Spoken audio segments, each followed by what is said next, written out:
Any mention? Yes. I beg to make a mention of a matter, my lords.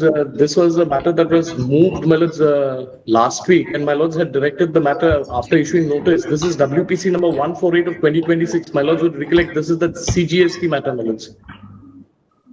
Yes. This was directed to be listed on the 14th, my lords, but 14th turned out to be a holiday. Yes. Well, we were hoping if my lords could kindly accommodate us today, but there's some urgency in that matter because the vehicle is still parked over there in Madhya Pradesh, my lords. Where's Dr. Mozika? Mozika is to the other side. Where is he? Lordship, he's in courtroom number 1, Lordship. Is he agreeable to the matter being up today? Lordship, I doubt he'll be. Lordship, if it could come up on next week, Tuesday. They'll come on Tuesday, Mr. Paul. What to do? You're a victim of circumstances. Yes. Well, we only wanted a limited issue, my lords, since the matter is pending before my lords. We wanted to make the payment, but we wanted to seek leave from your lordships to make the payment, my lords, despite the pendency of this matter. That is why my lords is making a mention of this matter. We'll call the matter. Lordship, okay, we'll call the matter. Tuesday. Just that, yes. Well, I'm grateful. Only limited to that. Yes. Well, only limited to that. Well, I beg to make a mention also of item number 2 and 3 of the hearing list. Yes. I think my friend Mr. Amit Kumar is there on the other side. This is the teacher's matter, Malaj. Yes. Well, yes. If I may kindly pray for an accommodation today, if my lords kindly take it up any time next week, Malaj, subject to your lordship's kind convenience. 21st. 21st. Up to you. We are always here. Yes, sir. Mr. R.K. General, when? Yeah, whatever the lordship may have it after a week or 10 days. We'll have it on 28th, anytime next week. 23rd then, yes. 23rd, 23rd. Highly prized. 1 minute, please, my lord. Item number 1, my lord. Item number 1, we are entering appearance on behalf of the appellant. Let the matter be called out first. Item number 1. Item number 1. May I please, your lordship? I beg to mention item number 7, lordship. Oh, 7? Yes, lordship. You wait, where are you from? Your Honor, actually I'm from Shillong, but my senior is from... Sit down. If the matter calls, you sit down there first behind, and the matter is called out, then you come, okay? Yes. Item number 7, lordship. Yes. Personal difficulties, lordship. Up to 2 weeks, lordship. Why? Senora, they have filed a representation. I got the information from the office. So that is what happened. Has it been disposed of? No, my lord. The AC will decide the matter, my lord. Let it come after 4 weeks, my lord. In the meantime, AC will take a call, my lord. Yes, Miss SD and MSGCH Marak. Miss SD for the appellant. I'm for the appellant, my lord. It's for the response submits that the matter representation filed by the petitioners under consideration. They pray that matter is after 4 weeks. Accordingly, praise allowed. That's why this after 4 weeks is to await any outcome. Yes. Number 1. Number 1. Lordship, may it please, your lordship. Lordship, this item number 1, we are entering appearance today. On behalf of? On behalf of the appellant. Your Honor, I'm appearing under the instruction of my senior Dr. R.K. Deepak. He's from Manipur. So he instructed me to appear on behalf of the change of counsel. Yes, we have contacted and he is out of state. Objection from the earlier counsel. We are yet to obtain. You obtain it. What's your name? My name is Thang Thian Kham, Your Honor, my lord. Your name? Thang Thian Kham. Thang Thian Kham. Yes. Yes. Also, the counsel submits that they have been newly engaged on behalf of the appellant. So he prays that some accommodation be given, that may be allowed to obtain no objection from the earlier counsel, yes, and to file the wakalat. Yes. Prays allowed this after 3 weeks. Yes. Lordship, 4 weeks. 3 weeks is fine. Yeah. Yes. Obliged, Your Honor. Item number 4. May it please, Your Lordship. Lordship, I have prepared one hearing note, my lord, for convenience of this honorable court, my lord. May I place that? May I take your lordship through the convenience note, my lord? We don't intend to prolong this matter any further. Yes, my lord. I'll finish it, my lord, today.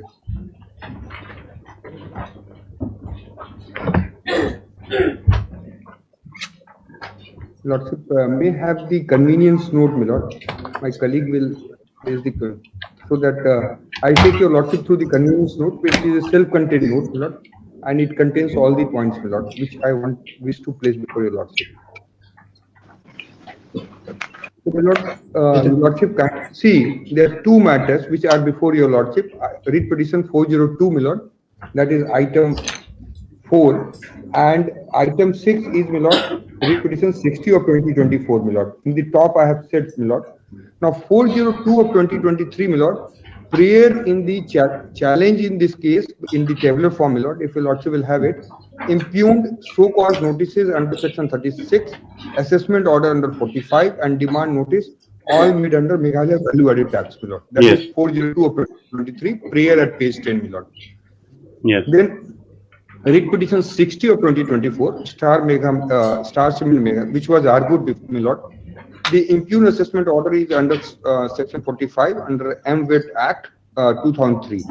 And third read petition, my lord, which is heard and reserved, my lord, that is read petition 59 of 2024, Mega Technical Engineers, impugned scrutiny notice under section 39. Here it is only scrutiny notice, my lord, and heard the argument in 59 of 2024, and matter has been reserved for judgment on 16/9/2025. Yes. Now, submissions have, my lord, serial number 3, my lord. Submissions made herein are qua read petition 60 of 2024 and read petition 402 of 2023. Read petition 60 of 2024 is the lead matter, wherein the arguments have been advanced and legal issues involved in 402 or 2020 is similar to this matter. Therefore, submissions made herein can be read as a part of submission of 402. Read petition serial number 5. Read petition 60 of 2024 and 402 of 2023 petitioners have challenged the assessment order passed under section 45 of MVAT Act by the Superintendent of Taxes is Jayanta Hill. 6, my lord, it is relevant to highlight that petitioner has also challenged assessment order wherein returns submitted by petitioners are accepted as complete and correct by the Superintendent of Taxes. Assessment order made under section 45 of MVAT Act 2003 pertains to various quarters. However, there are a number of assessment orders which are not adverse to petitioner. Quashing of the same has also been sought in the instant read petition, my lord. Now, on serial number 7, my lord, that on the other hand, following assessment orders reflect wherein Superintendent of Taxes has returned the finding that returns submitted by petitioner cannot be accepted as complete and correct. I have given the page number of the assessment order which are adverse to the, my lord. A to Q are these are the assessment order for various period ending from 2008, my lord, 30th June 2008. So these are the assessment orders which are adverse, my lord. Now you see. Now, okay, there are many. yes, Okay, yes, right. Right, okay. Page number, I have given every page number, my lord. Right, everything, my lord, called out. Now, note, my lord, below all assessment orders reflect that a representative of petitioner appeared with books of account which were duly verified. Only thereafter orders have been passed by Superintendent of Taxes, my lord. Now, 8, it is very relevant to highlight that page 190 of writ petition, petitioner has annexed a scrutiny order dated 30th November 2023 for quarter ending 31st December 2014 made under section 39 of MVAT Act. Returns have been scrutinized against the account produced. A representative of petitioner appeared with books which were verified and the order made thereunder. After scrutiny, the fourth line from the bottom, honorably found non-payment of full amount of tax and interest. Scrutiny has been completed by Superintendent of Taxes is Jayanta Hill. My lord, in this regard, submissions and material in writ petition 59 of 2024 may also be referred, wherein petitioner have annexed scrutiny sheets for the other quarters also. Now, 9, my lord, the primarily two meritless grounds have been raised in the writ petition by the petitioner in challenging the assessment orders. Namely, assessment orders have been passed without following the principle of natural justice, and same are barred by limitations. Paragraph 6 and 9 of the writ petition, my lord. I have given the relevant paragraph. Paragraph 10, my lord. Before even going on merit, it submitted the writ petition is liable to be dismissed at the outset with exemplary cost. It is submitted that instant writ petition case is a gross abuse of process of law and amounts to playing fraud upon this honorable court, inasmuch as suppressed material fact that a notice was served on petitioner on 27/4/2017 by Superintendent of Taxes under MVAT Act, wherein petitioner was directed to produce books of account. Notice is annexed at page 17 of the counter affidavit. that there is not even whisper of such notice, which is a material fact to the purported issue raised in the petition, wherein note sheet reproduced at page 19 of the counter affidavit, my lord, Sri Manoj Kumar Sama, representative, produced books of account which were duly verified on 19/10/2021. D. My lord, that production of books of account is only after notice on 27th April 2017. E. My lord, petitioner has deliberately suppressed this material fact and is now taking up the plea of limitation, which even otherwise not applicable on production under section 45. Relevant dates, my lord. F. On 27th April 2017, petitioner directed to produce the books of account, page 17 of the counter affidavit, my lord. On 19/10/2021, books of account produced by the petitioner. On 22/2023, impugn assessment order. This page 160 onwards is and 2024 read petition. Honorable Apex Court has in numerous judgments categorically held that purity is maintained in the stream of justice and any falsehood seriously prejudice the administration of justice. H. Milord. In K. Jayaram versus Bangalore Development Authority, 12 SCC 815, paragraph 10 to 15, Honorable Apex Court held that a litigant is bound to state all facts which are relevant to the litigation if he withholds some vital or relevant material in order to gain advantage over the other side, then he would be guilty of playing fraud with court as well as the opposite party, which cannot be countenanced. In S. Trupati Rao versus M. Lingaya, 2024-20 SSC 18, para 106 to 1110, the Honorable Apex Court held that the plea of fraud is raised in the writ petition itself can be held. Plea of fraud is raised. The writ petition itself can be held to be non-maintainable. The writ court of equity. It is needless to observe that parties are bound to approach the courts with clean hands. My lord, this is on the ground of suppression. Second ground, my lord, paragraph 11. It is writ petition is liable to be dismissed at the threshold inasmuch as impugn assessment orders are not wholly without jurisdiction, and there is an efficacious alternative remedy provided with MWAT Act. Section 65 of MWAT Act provides a remedy of appeal against assessment. Subsection 1 of Section 65 provides remedy to any dealer to prefer appeal to prescribe authority against the assessment. Furthermore, explanation to Section 65 throws light on assessment to improve. Just 1 second. Now, he's seeking to invoke writ jurisdiction on principle of natural justice, number 1, and number 2, you say there's bar limitation. That's why he's seeking to invoke writ jurisdiction. Correct? Yes, ma'am. Now you are saying that's not correct because they suppressed the notice was served on petition on 27/4/2017. Yes, ma'am. And there is no whisper, not a single line. They don't mention that in petition. Yes. Yes, not at all. My lord, I will take your lordship to the entire, after placing it, my lord, I will take your lordship to the relevant pages and everything. Right. Kindly, now kindly see paragraph 11. The object of this note was to streamline my arguments, my lord. The writ petition is liable to be dismissed at threshold inasmuch as impugn assessment orders are not wholly without jurisdiction, as there is efficacious alternative statutory remedy provided within the MWAT Act. Section 65 of MWAT Act provides remedy of appeal against assessment. Subsection 1 of Section 65 provides remedy to any dealer to prefer appeal to prescribe authority against any assessment. Furthermore, explanation to 65 throws light on assessment to include assessment of tax and imposition of penalty under Section 45. Recently, Honorable Apex Court in PHR Invent Educational Society versus UK Bank and others, 2024, 6 SCC 579, part 22 to 28, in respect of SURFACE Act, wherein also statutory appeal is available, reiterated the law with regard to entertain a petition under 226 of Constitution in case of availability of alternative remedy. Honorable Apex Court in Para 23 held, High Court will ordinarily not entertain petition under 226 of Constitution if an effective remedy is available to the aggrieved person. It has been held that this rule applies with greater rigor in matters involving recovery of taxes, sales, fees, or other types of and dues of bank and other financial institutions. 12, my lord, that even otherwise, it is submitted that Section 108 of MWAT Act excludes jurisdiction of civil courts entertaining any challenge to any assessment made under the Act. The effect of such provision has been squarely dealt by a 7-judge Constitution bench of Honorable Supreme Court in Kamala Mills versus State of Bombay, online, para 32 to 36, wherein while interpreting the pari-materia provisions of Bombay Sales Act, the Honorable Apex Court upheld the validity of such provision and held that wherein there is a provision of alternative remedy in appeal, provided then such bar would constitute absolute bar. 13, my lord, Even on merits of the matter, it is submitted petitioner has raised outright meritless plea that firstly, impugn order have been passed without fulfilling the precondition of Section 45 of MRAT Act. Secondly, power to make best judgment assessment is only contained in 55. Therefore, no best judgment assessment can be made under 45. It is relevant to highlight that paragraphs here and before undertaking exercise of assessment and under Section 45, Superintendent of Taxes has undertaken verification of return under Section 39, that is scrutiny.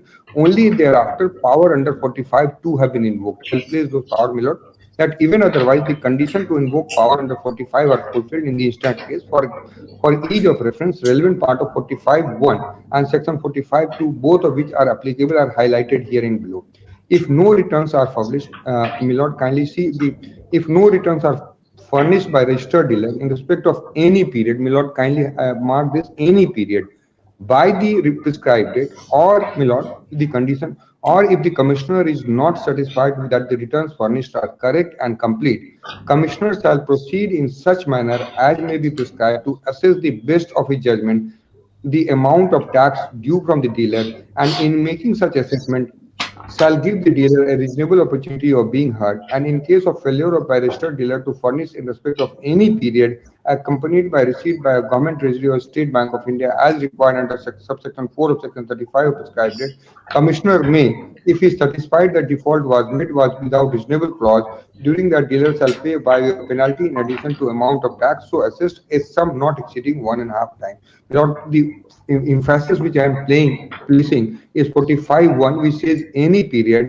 and it is the satisfaction of the commissioner is not satisfied. Now, my lord, 45(2) is equally relevant, my lord, whereupon, my lord, search or seizure of any account registered or documents or any goods of dealer registered under this act, or, my lord, kindly this part may kindly I have highlighted, upon inquiry or information received. So 45(2) confers power on the Superintendent of Taxes upon inquiry or information received or upon verification of return under Section 1 of 39, which has happened in this case, or where refund of any tax, interest or penalty arises, or the commissioner has reason to believe the dealer has not accounted for turnover of sale of goods or purchase of goods as appearing from such account register of documents in the books of account referred under Section 84, or has not shown such turnover in the furnished under Section 30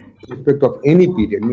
My case also, I'll place those orders which will say that turnover has been not placed before correct turnover was not placed, and assessment was carried out, scrutiny was carried out by and on scrutiny it was found, and that has not been contested on merit before your lordship. Has furnished the incorrect statement of his turnover of sale or turnover of purchase or incorrect particulars of his sale or purchase in any return, commissioner shall, notwithstanding anything contained in subsection, proceed in such manner as may be prescribed to assess to the best of his judgment amount of tax payable by dealer in respect of such period after giving the dealer a reasonable opportunity of being heard, and direct such dealer to pay the amount of tax so assessed in such manner as prescribed it be prescribed. Commissioner may, if he is satisfied that the default was made without cause, direct the dealer shall pay by way of penalty in addition to the amount of tax so assessed a sum not exceeding 1.5 times that amount. 16, a provision of the impugn order reflects that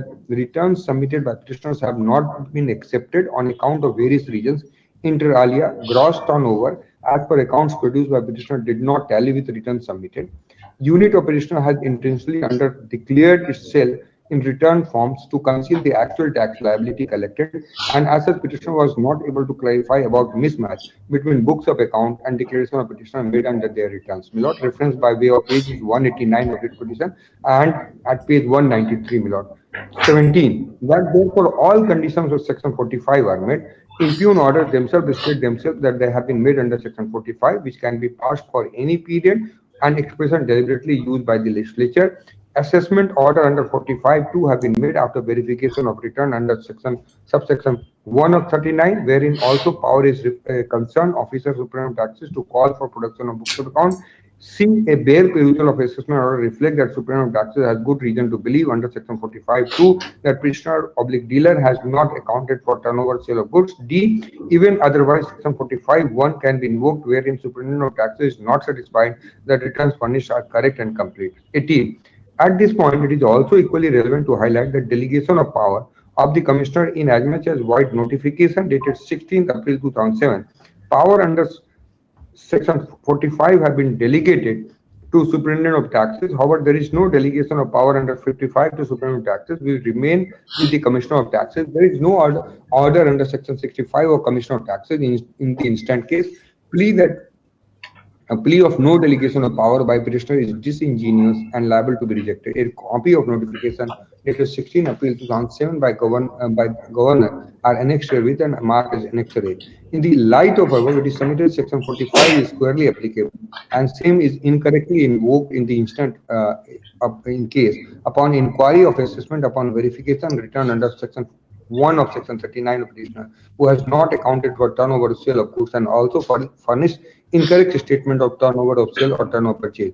Section 45 also provides power of Superintendent of Taxes to give dealer a reasonable opportunity of being heard, conduct inquiry, examine the books referred under 84. Therefore, contention of petitioner that books of account have been sought under 55 typo error is not applicable, is wholly meritless and liable to be dismissed. On the other hand, Section 55 is squarely applicable in as that pertains to audit assessment wherein threshold of applicability is higher. Conditions of Section 55 are not met. Further, Section 55 uses expression random selection for audit. Present case is not random selection. A specific notice issued petitioner only upon production of books account. The returns have been scrutinized and assessment has been completed. 22. That even otherwise it is admitted case of the petitioner that Section 45 has been invoked in the present writ petition. References in this regard may be had to page 20 of the writ petition, because I will take your lordship to those paragraphs separately. The present writ petition is liable to dismiss is a clear case of approbate and reprobate in as many petitioners cannot simultaneously accept the source of power under Section 45 and yet import an entirely distinct provision Section 55. That having admitted that proceedings fall under 45, petitioner is stopped from contending that same or sought to satisfy requirement of Section 55 and 57 or that limitation prescribed therein would apply. 25. That without prejudice is submitted once a proceeding are initiated, then limitation, if any, shall not apply on completion of proceeding. Lord, this is in the context of 2017 proceedings have been initiated. That the proceeding stand initiated upon issuance of notice to the petitioner. That proceedings are initiated in page 8, Miller, are initiated in 2017. Same were accepted and never challenged by petitioner by the petitioner in 2017, and now by way of writ petition after delay of more than 7 years, petitioner cannot be permitted to collaterally challenge the notice of 2017. Reliance in this regard placed under Ghanshyam versus Regional Assistant Commissioner of Sale Tax, internal page 11, last paragraph 26. Furthermore, petitioner has also taken ingenious plea that because there is no rule provided for base judgment assessment under Section 45, therefore Section 45 can never be invoked by tax authorities. Furthermore, petitioner has taken a wholly disingenuous plea that in absence of a specific rule providing for base judgment assessment under 45, this said provision cannot be even invoked by tax authorities. This contention is expressly untenable. Absence of rule cannot render a section OTOs. Section 45 is a self-contained provision, and petitioner's interpretation would lead to a situation whereby invocation and applicability of Section 45 is contingent upon existence of subordinate legislation. It is submitted that Section 45 is required to be given full effect in accordance with the plain language. Proceeding under Section 45 originates and is a sequence of steps from filing of return under Section 35, thereafter scrutiny under 39.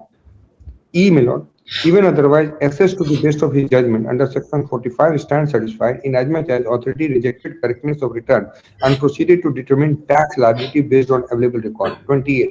It is submitted petitioner has sought to argue new contentions by way of oral arguments and written submissions even after completion of bidding. It is trite law that a party may not be permitted to go beyond what is pleaded case in writ petition. In this regard, reliance is placed upon Allahabad University versus Gitanjali Tiwari and others 2024-20 SSC para 46 to 52. 29. Even otherwise, it is submitted what the petitioner is essentially seeking is to interpret any period in Section 45 as 5 years. It is submitted even that it is a trite law that the provisions of taxing statute to be read in strict manner. Therefore, judgment relied upon petitioner in this regard are in fact favorable to the respondent. That it is submitted 30 million. The judgment relied upon by petitioners are distinguishable and are not applicable to the facts of present case. Santosh Hajarika versus State of Assam, serial number 15, written submission. It is submitted that in this case is distinguishable in as much as it is on absence of prescribed tax deduction rate, making action of deduction impossible. Our section 45 is a self-contained provision and is not dependent on separate rules for exercise of power of assessment. The Guwahati Municipal Corporation Contractor Association versus Guwahati Municipal Corporation 1996 2 GLR 122 serial 16 of submission. This case is distinguishable as it relates to power of deduction of tax at source. Court held as per provisions no tax could be deducted at source. The same is inapplicable to present facts in as much as what petitioner in the instant case is seeking, that entire section 45 can never be invoked as there are no rules. C. Nazir Ahmad and Anjum NH Gaswala are wholly inapplicable to the present case in as much as contention of petitioner is when there is no power to do best assessment judgment and there are no rules, then same cannot be done. It is submitted that the contention is without any basis. There can be no bar on invocation of section 45. D. Milord, State of Punjab versus Batinda District Cooperative Milk Producers Union is distinguishable as the same relates to passing of revision of assessment order after 5 years. However, in the instant case, due to delay by the petitioner itself, Okay, you come to your submission, yes. Yes, Milord. So, Yeah. Milord, kindly see the writ petition, Milord. First, what is the pleading before you? We took at 402. Yes, no, Milord. Yes, 402. I'm sorry. No, Milord, because the argument have been advanced from 60 of 2024. Yes, Milord. So kindly have 60 of 2024, Milord, and the writ petition, Milord. Yes.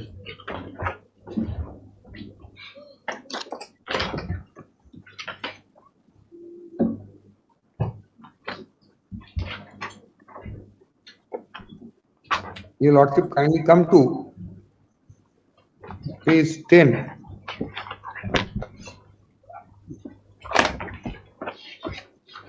Of the writ petition, Milord. So first I will take your Lordship, I'm sorry, Milord. First I will take your Lordship to the pleading at paragraph 6, Milord. At page 10, Milord. Yes. That petitioner, paragraph 6 at page 10, Yes. Milord. Petitioner begs to state that petitioner was surprised to receive impugn orders passed by Supreme Court of Taxes, East Jantia Hill, under section 9 of Central and section 45 of the Meghalaya Value Right Tax, completing the assessment for period quarter ending 30th June 2007 to quarter ending 30th June 2017 by holding that returns submitted by petitioner cannot be accepted as complete and correct. Instead, order sheet it was stated that gross turnover as per accounts produced by petitioner company did not tally with the returns submitted. Further, it was stated that the unit of petitioner company has intentionally underdeclared its actual sale in return form to conceal its actual sales tax liability, and as such, petitioner company was not able to clarify about mismatch between books of account and declaration of petitioner company. Your Lordship, kindly mark this paragraph. The averment in this paragraph is that the petitioner is surprised to receive the order, my lord. The petitioner is not even referring to the notices which have been issued in way back. Your Lordship has seen the date in 2017. So this surprise, the element of surprise here is completely false. So you see that this is suppression. It's a complete suppression, outright suppression, my lord. The petitioner is coming before your lordship and making the submission that I am surprised to receive this order suddenly in assessment order from 2007 to 2017. It is the duty of the petitioner to disclose before your lordship that notices have been issued prior to this order have been passed, my lord. So this is my first submission, my lord. Suppression is very little. Now kindly see paragraph 8, my lord. Yes. As per section 9 of Central Sales Tax Act 19 and laws of state shall be applicable for assessment. Section 45 of Meghalaya Value Right Tax, which deals with assessment, reproduced. Lord, I have already dealt with section 45. I will not trouble your lordship, but kindly come to page 14, my lord. Yes. After the section is quoted. Yes.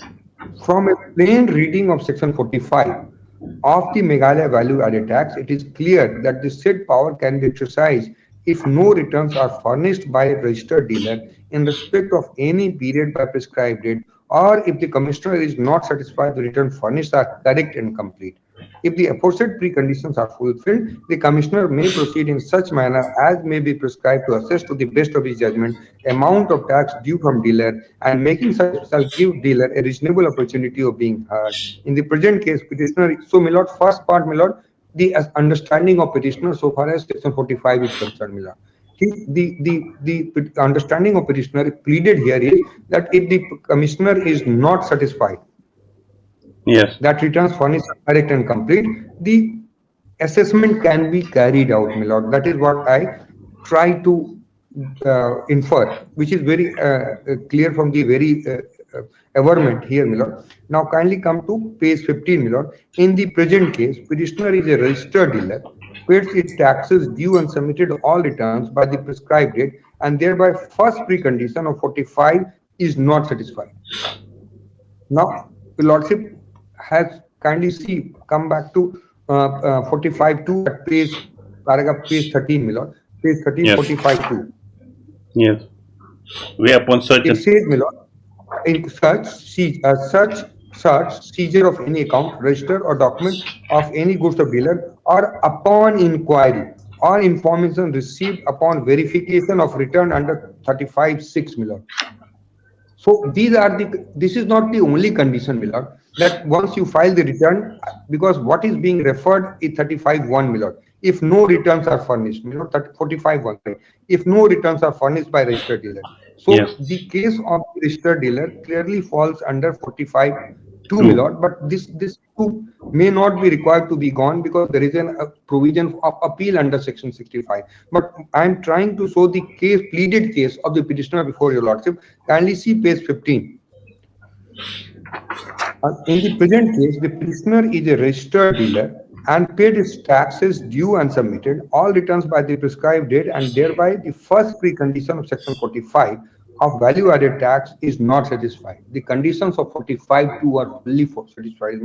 Second precondition is that commissioner is not satisfied that return furnished are complete and correct. He can proceed to assess to the best of his judgment, but prior to making such best assessment, and commissioner has to give a reasonable opportunity of being heard to the dealer. In the present case, no notice was issued to the petitioner, my lord. Lordship, I will place that notice also in a moment, my lord. Return furnished by the petitioner were not found to be correct and complete. As such, a reasonable opportunity of petitioner should have been granted to so cause as to why best judgment should not be completed. Thereby, precondition of exercise under 45 have not been fulfilled, thereby impugn order passed by so and so is ending absolutely illegal without action, my lord. So here, my lord, kindly mark the three aspects, my lord. One, the petitioner is pleading that 45 preconditions are not satisfied. One. Yes. Second, petitioner is pleading before your lordship that no notice was given. Third, petitioner was giving that petitioner is conceding that base judgment exercise assessment should have been made only after giving the notice, my lord. The power of the Superintendent of Taxes to give the base judgment assessment is not questioned here, my lord. If I can reiterate this line, my lord, should not be completed, thereby precondition for exercise of 45 have not been full, impugned judgment, so and so. So base judgment assessment, my lord, this line you also will see 10 lines from the bottom. Return furnished by petitioners were not found to be correct and complete. As such, reasonable opportunity of petitioner should have been granted to the so cause as to why base judgment assessment should not be completed, and thereby precondition of exercise of 45 have not been fulfilled. So petitioner is placing the lord that base judgment assessment should have been done, but it should have been done with the so cause notice, my lord. And that is the ground which is pleaded, my lord. Then after paragraph 9, my lord, section 55 is quoted, my lord. I skip that part. 55 is quoted because section 55 is not relevant, my lord. And in my humble submission, because section 55 has not been invoked at all. After stating everything, my lord, kindly come to regarding section 55, paragraph page 20, my lord. And second line, my lord, of page 20, the impugn order dated 30/11/2023 passed in the purported exercise of power under 45 of the Act is absolutely illegal and without jurisdiction, not tenable in law, same being clearly barred under Section 57 of the Act, and thereby the impugn dated 30 November 23 is liable to be decided in court. So what is being essentially pleaded before your lordship is that the petitioner is saying, yes, order has been passed in purported exercise of 45. But petitioner is saying that it is barred under Section 57, my lord. So if order is passed under 45, then there is no question of applicability of Section 55 or 57, my lord. It is an admitted case in previous paragraph, my lord, that orders have been passed under 45. So petitioner cannot approbate and reprobate at the same time, saying that orders have been passed under 45, but conditions for passing the orders have not been met. That is the previous pleading. After saying so, 55 is quoted, and after quoting 55, what is being said that look, if you have to cross the threshold for passing the order, apply 55 and 57. No orders have been passed under Section 45, 55, and 47. Now, kindly see paragraph 10 once again, my lord, that Section 45 of Meghalaya Value Added Tax having clearly provided that no order of assessment can be made without granting any reasonable opportunity of being heard, no such opportunity of having been granted to petitioner by issuance of so-called notice in the present case, impugn order for period quarter ending 30th June 2007 to quarter ending 30th 17 are absolutely contrary and violative of mandatory precondition and 55 of the Act. So the first part is that 45 and 55, then thereafter the petitioner is saying that 55 preconditions are not fulfilled. If the orders have been passed under 45, there is no question of invoking Section 55, my lord. So if the petitioner in the entire case, in my humble submission, what has been pleaded is completely honky-dory. The pleading is in my support. Pleading is showing that 45 has been invoked by the commissioner. Only ground which has been agitated in the writ petition, my lord, is that preconditions of 45 have not been fulfilled, and therefore the orders passed by the learned Superintendent of Taxes is not correct. That is what has been pleaded, my lord. The petitioner is completely silent about the notices, completely silent about the hearing, completely silent about the process which was followed 2017, my lord, on short ground alone, my lord, because my lord, the lordship will have to, in some cases, take the petitioner to task when they are suppressing the material fact, and message should go loud and clear that you cannot play the game with the court or with the other side, my lord. Now kindly come to the orders which have been passed. I will show them page 189, my lord.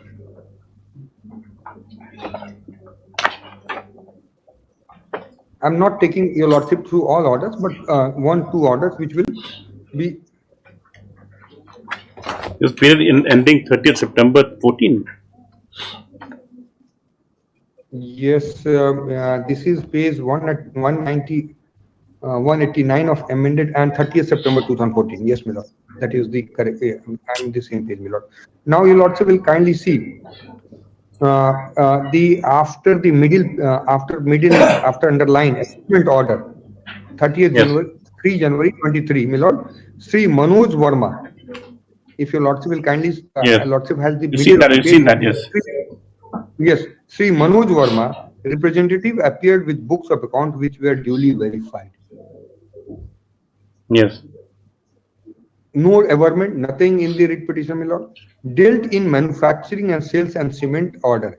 Gross turnover as per accounts produced was found to be 30,35,94,512, which did not tally with the returns submitted. So it did not. So gross turnover did not tally with the returns. That is the finding, my lord.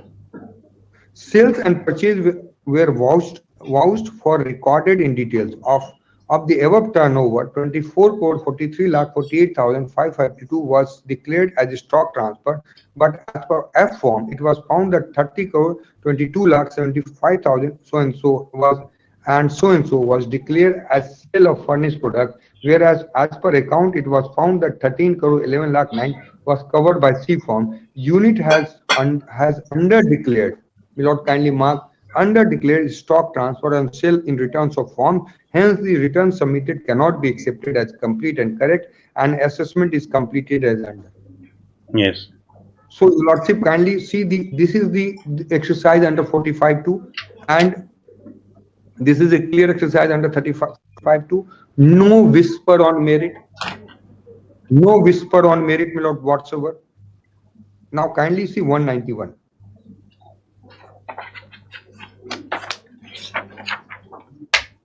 My lord. 190, 191. 190. First, my lord, may kindly see 190. This is 31, 12, 14. Yes, 14, my lord. Yes. My lord, kindly see quarter ending 31st 12. Manoj A. Verma, representative appeared with books of account which were duly verified, return is scrutinized under section 39 of MVAT Act. My lord, this is the line which is there. 39 MVAT Act, finding dealt in manufacturing of cement and cement clinker. Return is scrutinized against account produced. Turnover as per accounts produced was found so and so, which tallied the return submitted. Purchase and sales were vouched for and recorded in detail. ITC claim found of 1,15,50,000 and the sale is supported with the proper document. Unit has made 75% of aggregate turnover as stock transfer on the furnished product in the financial year, and the unit has reversed 31,89 of ITC claim under so and so and availed 83,60,000 as the same is allowed. Unit is no longer eligible under Meghalaya, hence the scrutiny was completed. So it was not eligible, it claimed something which it was not due to it, and then on the finding, the assessment has been carried out and assessment order is passed, my lord. 191, my lord. He also is present. Yes, here is also, I'll show the, in all orders, the representative is present, my lord. Yes. Now, my lord, kindly see gross turnover as a produced on 40 crore, which did not tally, and unit has declared sales return from evade. So kindly see the last two line of this assessment order. The unit has under declared its sales and in the turnover. Where are you reading from? I'm reading last two lines. I will read whole, my lord. Gross, this paragraph at page 191. Gross turnover as per accounts produced was found 40 crore 82 lakh 31,871, which did not tally with the return submitted. Sales and purchases were vouched for and recorded in detail. Of the above turnover of 40 crore, 3 crore so and so was declared as stock transfer. Same is recovered declaration under form so and so as sale of finished product, whereas as per account it was found that 78 crore 32 lakh 78 lakh 32,000 was covered by C form. Unit has under declared sale in return form to evade payment of taxes, hence submitted cannot be accepted and complete and correct, my lord. So they have been evading all these returns, my lord, will show that scrutiny was carried out under 39, have been passed under 45. Now, my lord, kindly see the counter affidavit. And kindly come to page 17, my lord.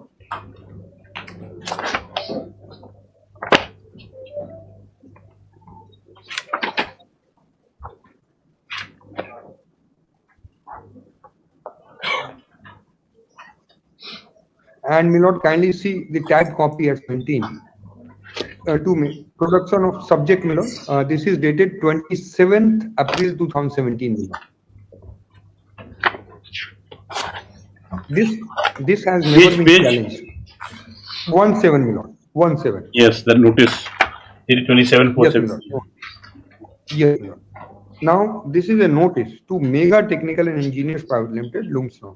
Production of books of account. With reference to the subject cited above, you are hereby directed and reminded to produce the office of the undersigned of books of account noted below, period ending from 1st May 2005 to 31st December 2016 under Meghalaya value-added tax at 2 p.m. failing which assessment of above period will be completed to the best of judgment without further reference to so, my lord.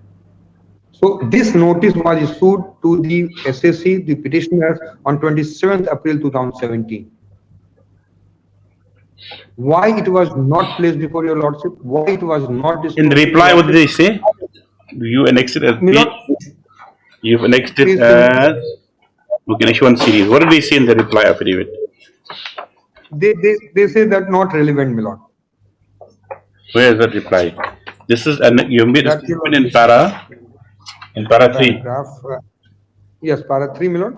Let's see, receive the para And 3. page 6. Yes, Let's and see, let's- this rejoinder is paragraph 6, my lord. 6 and 8.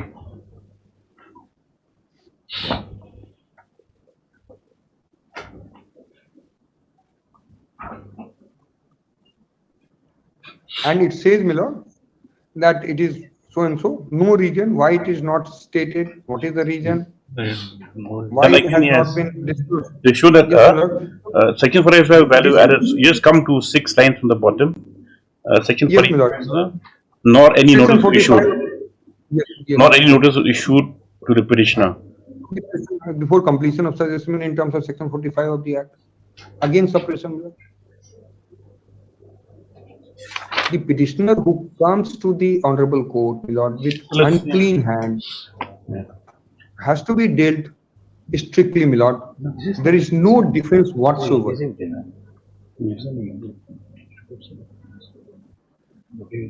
Amount notice. Your lordship, kindly see now, kindly come back to page 17, my lord. Yes.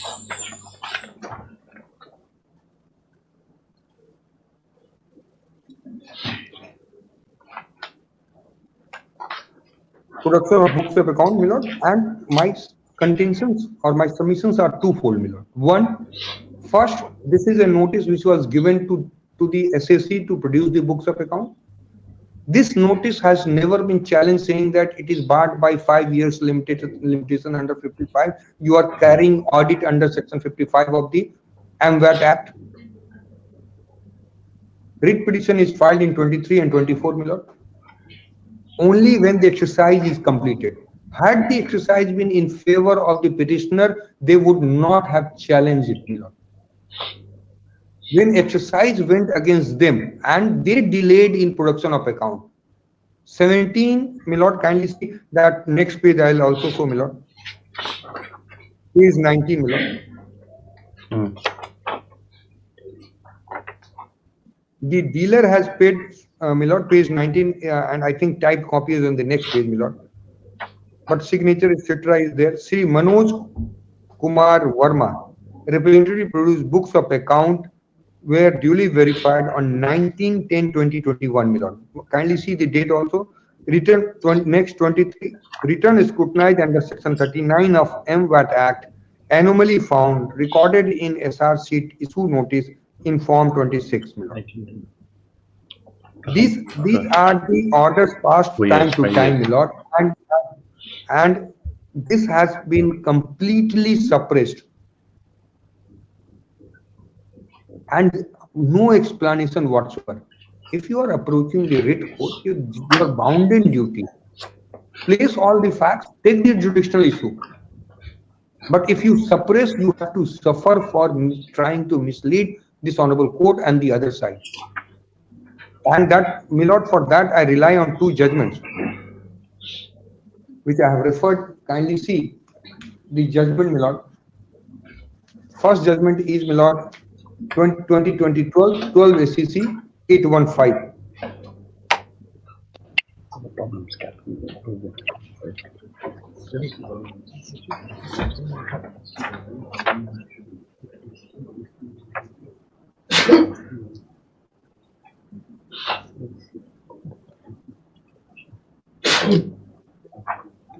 Lordship will have that judgment, my lord. Not that. No. Is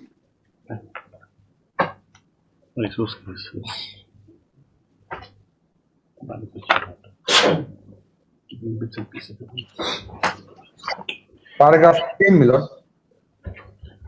10 to paragraph 10 to 15, my lord, of this judgment, my lord.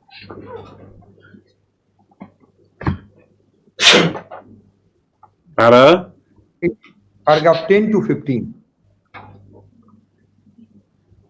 Yes. Paragraph 10. It is well settled that jurisdiction exercised by the High Court under 226 of the Constitution of India is extraordinary, equitable, and discretionary, and it is imperative that petitioner approaching the writ court must come with the clean hands and put forward all facts before court without concealing or suppressing anything. A litigant is bound to state all facts which are relevant to litigation. If he withholds some vital or relevant material in order to gain advantage over the other side, he would be guilty of playing fraud with the court as well as the opposite parties, which cannot be countenanced. 11. This court in Prestige Light versus SBI has held that prerogative remedy is not available as matter of course. In exercising its extraordinary power, a writ court would indeed bear in mind the conduct of the party which is invoking the such jurisdiction. If the applicant does not disclose full facts or suppressing relevant materials or otherwise guilty of misleading the court may dismiss the act without adjudicating the matter. It was held thus. 33. It is thus clear that though the appellate company has approached the High Court under 226 of the Constitution, it had not candidly stated all the facts to the court. The High Court, in exercising its discretionary and extraordinary jurisdiction under 226 of the Constitution, over and above, a court of law is also court of equity. It is therefore of utmost necessity that when party approaches a High Court, he must place all the facts before the court without any reservation. If there is suppression of material facts on the part of the applicant or twisted facts have been placed before the writ court may refuse to entertain the petition and dismiss it without entering into the merits of the matter. In Udayami Ivam Khadi Gramodyog Welfare Sanstha versus State of UP, this court has reiterated that writ remedy is an equitable one and a person approaching a superior court must come with a pair of clean hand. Such person should not suppress any material fact, but also should not take recourse to legal proceeding over and above, again which amounts to abuse of process of law. In KD Sharma versus Sale, it was held that the jurisdiction of the Supreme Court under Article 32, and of High Court under Article 226 of the Constitution is extraordinary, equitable, and discretionary. Prerogative writs mentioned therein are issued for doing substantial justice. It is therefore of utmost necessity that petitioner approaching the writ court must come with clean hand, put forward all the facts before the court without concealing or suppressing anything, and seek an appropriate relief. If there is no candid disclosure of relevant or material fact, or petitioner is guilty of misleading the court, his petition may be dismissed at the threshold without considering the merit of the claim. The underlying object has subsequently stated in Scruton LG in the leading case of R. Carrington, Income Tax Commissioner, in the following words: It has been for many years the rule of the court, and one which it is of greatest importance to maintain, that when an applicant comes to the court to obtain relief on an ex parte statement, he should make a full and fair disclosure of all material facts. It says facts, not law. He must not misstate the law, but if he can help it. The court is supposed to know the law, but it knows nothing about the facts, and the applicant must state fully and fairly the facts, and penalty by which the court enforces that obligation is that if it finds out that the facts have not been fully and fairly stated to the court, which will set the court will set aside any action which it has taken on faith of imperfect statement. 36. A prerogative remedy is not a matter of course. While exercising extraordinary power, a writ court would certainly bear in mind conduct of the party who invokes the jurisdiction of the court. If the applicant makes a false statement or suppresses material or attempts to mislead the court may dismiss the action on the ground alone and may refuse to enter into merits of the case by stating, "We will not listen to your application because of what you have done." The rule has been involved in a larger public interest to deter the unscrupulous litigant from abusing the process of court by deceiving it. In Kennington Income Tax, without me, I have already read that part, my lord. Yes, okay. One thing, we understood the judgment. Now you come to, they have said that, in para 7 of the reply, that the notice is issued for completion under section 45, and it says that the notice 27/4/2017 was for completion of assessment under section 55, and so it cannot be termed to be under 45, and so they said it cannot be a notice for the purpose of assessment. Yes, my lord. Yes, so that not that referred to it. Come to para 7 of the affidavit reply. You kindly see para 7 of the affidavit reply. You just Yes, have to, Lord. you have to answer that also. That what is the Lord. exact nature of the notice? They are saying that under 55. Correct. Yes, Lord. Now, Yes, for completion of audit under section 55 and not, and there is no notice issued for completion of assessment under section 45. That is their stand. Yes. With regard to notice. Yes, Lord. Now, Yes. yes, my lord. Now, kindly take one fact in your lordship's consideration. Then, in the writ petition, in entire writ petition, there is no averment regarding the notice of scrutiny under 39. No, we now we understand that 27 So 74,000 was never mentioned. Now what they've made a reply is that evasive kind of reply that this notice is not important because it is not for the purposes of completion of the audit assessment. It's under section 55. Yes, my lord. Now, so then what they are trying to wriggle out, or they are trying to wriggle out from the plea that look, they have been caught red-handed. Now, the only thing their stand is that this notice does not amount, to a notice. Yes, for 45. Yes, for completion of assessment. Yes. Let me answer this straight away, my lord. Yes. Kindly see. You can say that it is. I take it, my lord. That is this is not a notice under 45. That they can say so. I have no difficulty, my lord. To that extent, they can say so. But the question which your lordship is examining is this: why did not they say so in the writ petition? Right. That we have noted. Yes. So that I'm only on the point of suppression, my lord. Okay. I'll deal with that only on the first point which I am arguing is suppression. Why did not they say it that they could have said that yes, this is a notice which I have received, but this notice does not amount to notice under section 45. Yes. They could have point taken. Yes. Only in their affidavit reply. Yes. Yes, they are taking it in order to wriggle out, in order to create a chimera, or because they have to have some defense, my lord. If how will they show that they have with oblique motive suppressed this vital fact from this honorable court? Because now, my lord, the question is, so that's why you're saying that they bring in section 55. Yes, they are, and my lord, if they are saying that it is not a no notice under 45, then order will become appealable. It is not a case of gross violation of principle of natural justice. Right. In order to gain the jurisdiction, in order to gain the jurisdiction, my lord, because if they go in appeal, they have to deposit the tax amount, my lord. Because here they want that 226, 227 remedy. There is no requirement of deposit. They are enjoying interim stay. They are bound to pay interest on the entire stay period, my lord. Because if they go to the appellate authority under 65, my lord, they have to deposit it. So they suppress that fact because they wanted to make out a jurisdiction before your lordship, saying that it is a case of gross violation of principle of natural justice.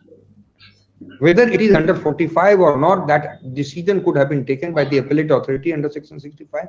So this part, my lord, on suppression on this part, my lord, and second judgment, my lord, on this part is kindly recent judgment, my lord, is 2024 20 SSC 188.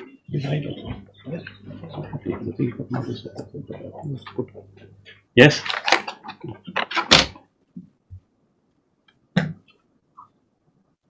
And in next one, just kindly give the citation. 2024. This is at serial page number 4 of my note, page number 4 of my note at 2024 20 SEC page 188. Para 106 to 110. Para 106 to 110.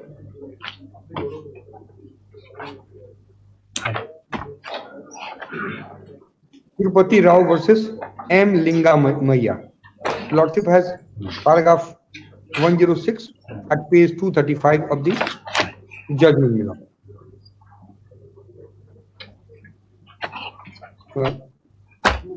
This is 188, right? 188. Yes, my lord. This is 188. Para 2024. Para 106 to 110. Yes, one.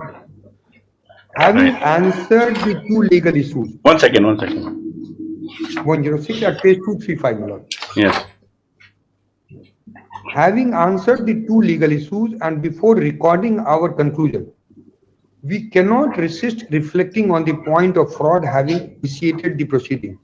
The point in turn emerges because division bench review erroneously held that a state to have practiced fraud and discussion is necessitated, since to the contrary, there seemed to be sufficient reason to hold that first respondent responsible therefore.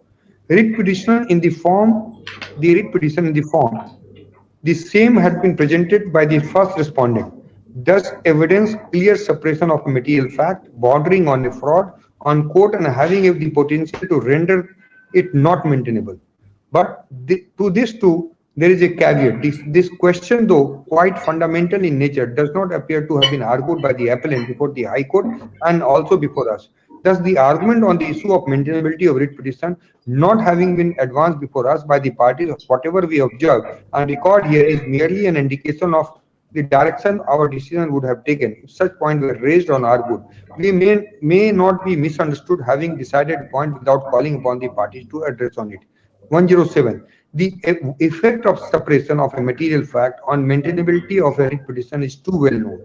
But what is important is whether suppression of a material fact in writ petition amounts to fraud on court, whether an issue of maintainability based on suppression can be examined if the judgment and order of disposal of writ petition has attained finality by reason of no appeal being carried therefrom. In this court in Meghalaya versus G. Narasimha Reddy observed that suppression of any material fact document amount to a fraud on the court, and every court has inherent power to recall its own order obtained by fraud as the order so obtained is non-est. Quite recently, in K. Jayarama versus BDA, this court... No, you read just now. Yes. Yes, my lord. And then 110, it is settled law that fraud is an intrinsic collateral act which vitiates the most solemn of proceeding, including judicial act, and plea of fraud can be set up even in collateral proceeding. Be reminded of what this court in SP Chingaraya Naidu versus Jagannath, the principle of finality cannot be pressed in extent to such an absurdity that it becomes an engine of fraud in the hands of dishonest litigant. So, my lord, my submission or respectful submission is, my lord, that fraud is writ large on the part of petitioner by suppressing material fact. I am not disputing that they could have said that the notice under 45, notice under 39 is no notice under 45. They could have raised all these pleas, but the material fact which was placed before your lordship is that no notice, no notice was ever served. Yes, my lord. Now kindly come to my second point, my lord, that is the alternative remedy, alternative efficacious, because your lordship will go into this issue. First, no, we'll go with the first point. The first point we'll see is alternative remedy. Yes. Now, alternative remedy. Now, first will be an maintainability on account of fraud suppression. That will have to be against them, and next will come to alternative remedy. And if we are satisfied that maybe the recourse is not efficacious, then maybe we will enter the merits. That's how it goes. All these tax matters. Yes. I'm grateful. Yes. I'm grateful. My endeavor is to take your lordship through this process. Yes. Now, your lordship will kindly come to page the MVET Act and section 65, my lord. That was placed. I hope you still have copies of it. Hopefully, my lord. Because there, last time it was placed, my friend also, my lord, there was some issue with regard to. Was this the one compilation placed? Yes, my lord, there was part of. Kindly see only one section 65, my lord. Yes. Yes. Appeal against assessment. Yes. The lordship has sections. Yes. 65. Appeal against, if any dealer may in the prescribed manner appeal to the prescribed authority against any assessment within 45 days or such further period as may be allowed by the said authority of cause shown to his satisfaction from the receipt of a notice of demand in respect thereof, provided that no appeal shall be entertained by the said authority unless he is satisfied that such amount of tax, penalty or interest as the case may be, as the appellant may admit to be due from him and such percentage of the disputed tax as may be prescribed has been paid. Subject to such rules of the procedure as may prescribe appellate authority in disposing the appeal. And then, my lord, kindly see the explanation at the foot of the section, my lord. Yes. Explanation for the purpose of this section: assessment orders includes assessment of tax and imposition of penalty under section 45. Yes. So this, my endeavor is, my lord, this is an appellable order, and for this section 65 leaves. Oh, of course, that it being an appealable order is not in Yes. question. The only thing, the question is circumstances surrounding as to why it will not be efficacious for them. That's the only thing. Not they raise a point Yes. of justice which you say is not met because they were in receipt of notice which they never divulged when they filed a petition. And the next point will be on limitation. No, my lord, kindly see one judgment on this, my lord. Yes. Because recent that judgment is 2024 6 SEC, page 579. In page 4 of my note, my lord, that judgment is referred to. And kindly see the judgment, my lord, 2024 6 SEC. And 1 second. paragraphs are 2024 6 SEC. 6 SEC 579.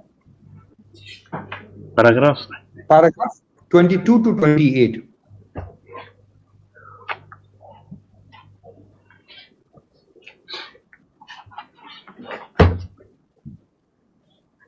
PHR invent.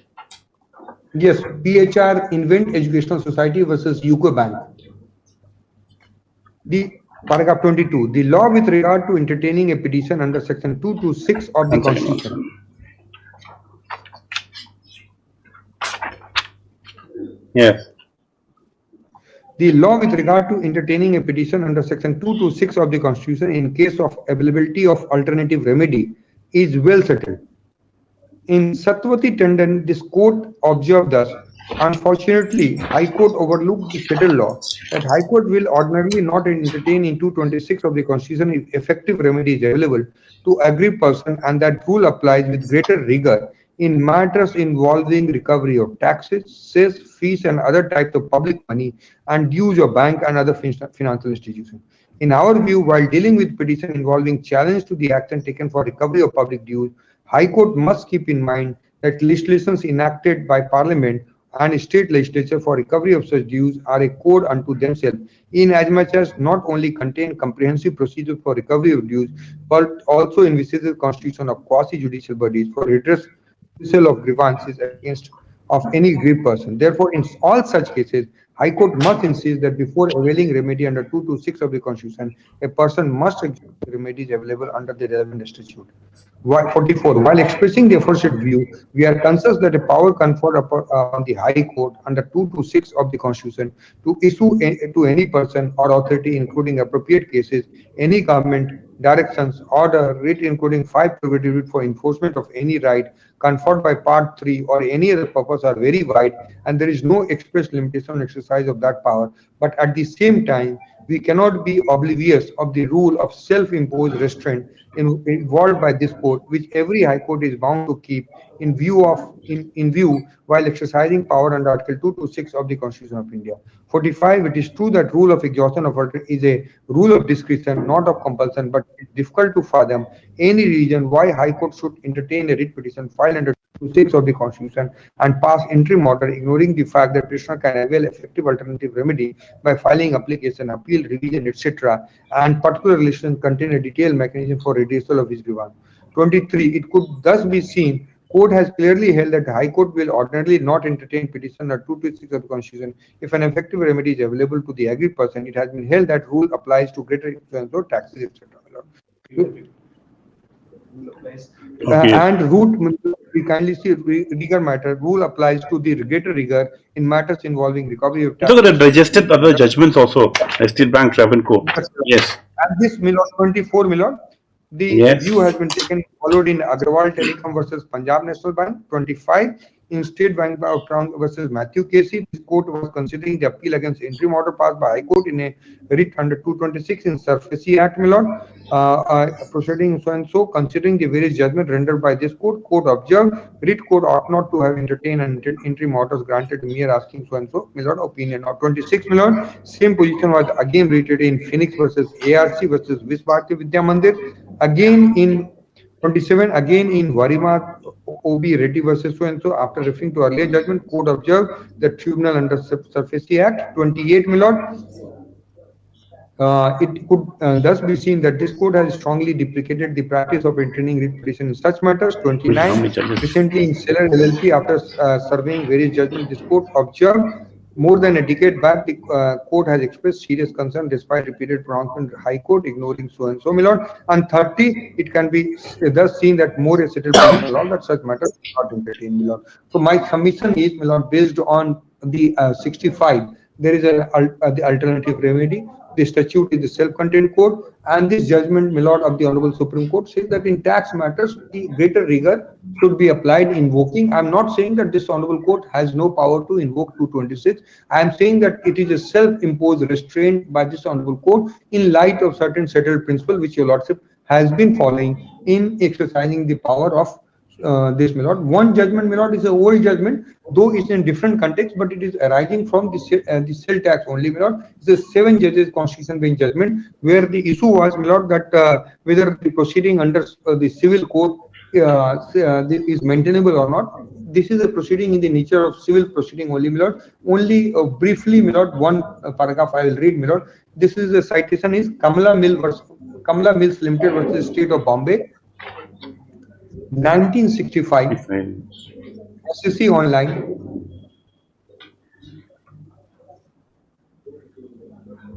Yes. 92. 92. Para 32 to 92. Yeah. Para 32 to 36, my lord. And that is a judgment of 7 judges bench, my lord. And only one line, if your lordship will see that line, is there.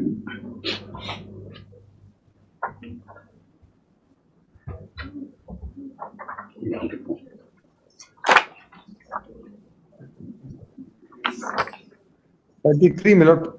32. This is income tax matter. It's a sale tax matter, my lord. Sale tax matter arising out from page 32, my lord. Paragraph 32.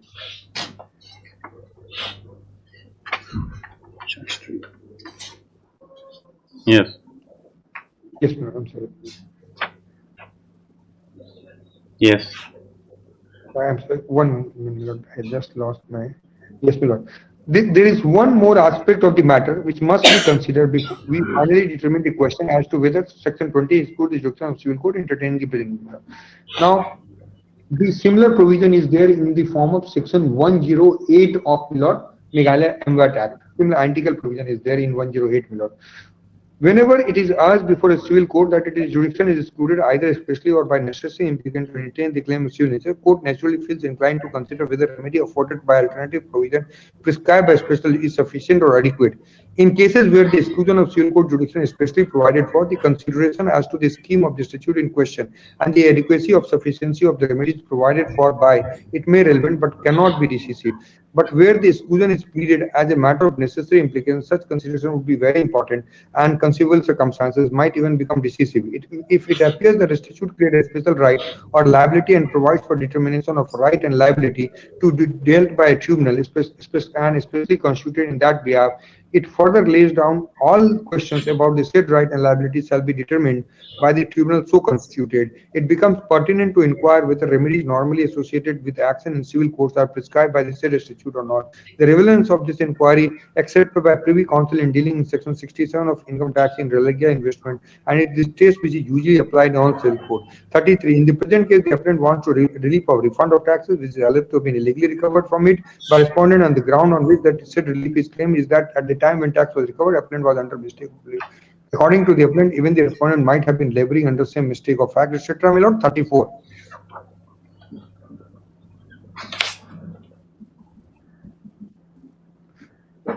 Before, no, my lord, sorry, my lord, just skip before 34. 33, 36. yeah, 33, my lord. 33. Yes, Yes. my lord, sorry, kindly see 36, my lord, or 34 is also relevant, my lord, to the extent that mistake, my lord, we can skip 36. Let us therefore examine the question as to whether the act with which we are concerned in the present appeal provides for remedy to claim a refund tax alleged to have been illegally recovered. Under Section 13 of the Act, especially provides for refund. It lays down the commission shall in the prescribed manner. My lord, after examining the entire Act, scheme of the Act, and examining it, the court said that if there is a remedy provided, then civil court jurisdiction is barred, my lord. If your lordship will see 108 of MVAT Act, my lord, 108 of MVAT Act.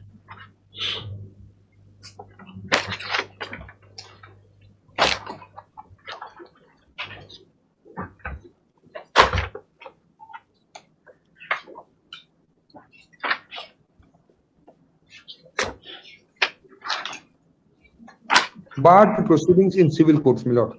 No suit shall be brought any civil court set aside, modify any assessment made or Yes. any order passed under the act or rules made thereunder, and no prosecution, suit or other proceedings shall lie against the government or officers of the government for anything in good faith done or intended to be done under this act or rules made thereunder. So there is a bar, my lord, under 108. So my submission on the alternative remedies that there is this appeal is provided, revision is provided, appeal to the High Court is also provided after those orders, my lord. They cannot keep the statutory intendment by saying that principle of natural justice has been violated, which has not been violated, my lord. Now coming back to, my lord, the merit aspect of the matter, my lord. He's trying to lie to check.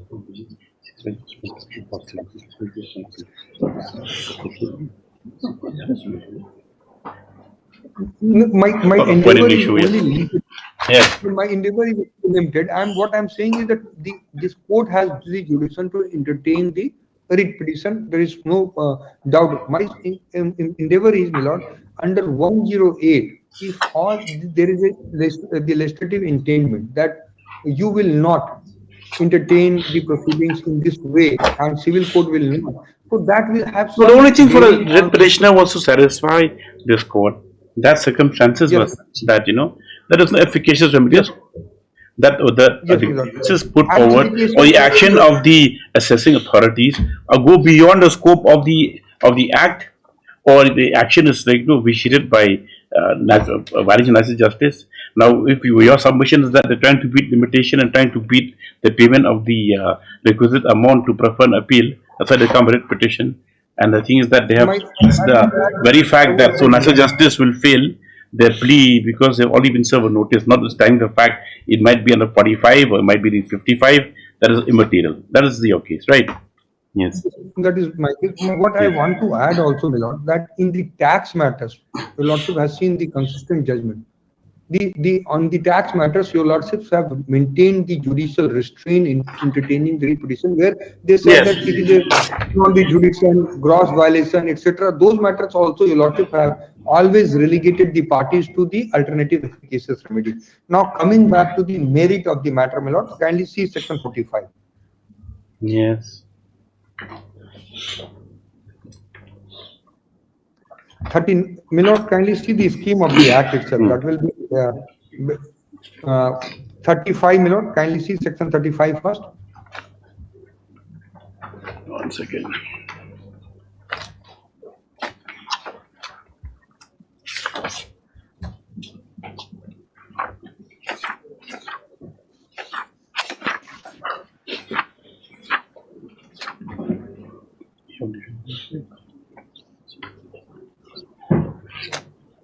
Yes. Tax payable under this act shall be paid in the manner hereinafter provided at such interval as may be every 2 million. Every registered dealer shall in prescribed manner furnish such returns by such dates and such authority as may be prescribed. So the requirement of return is may not there in 35(2). The case of the petitioner is that they have furnished the return under 35 million. Now 39 million.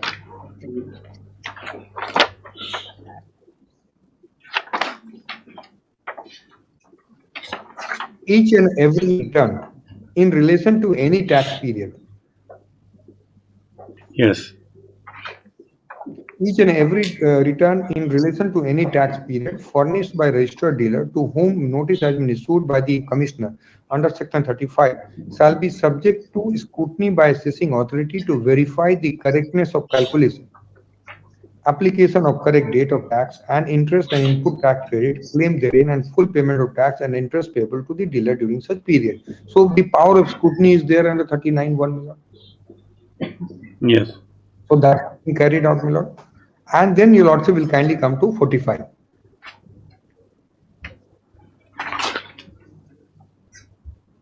Yes.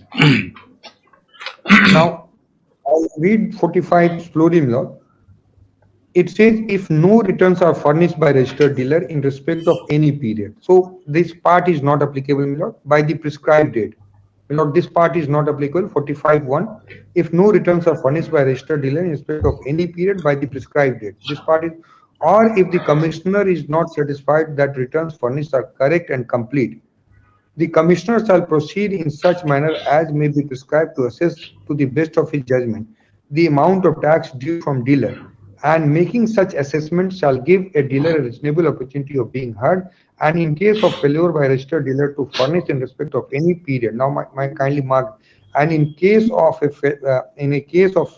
failure by registered dealer to furnish in respect of any period, my lord, everywhere you term use is any period, my lord, no limitation, any period.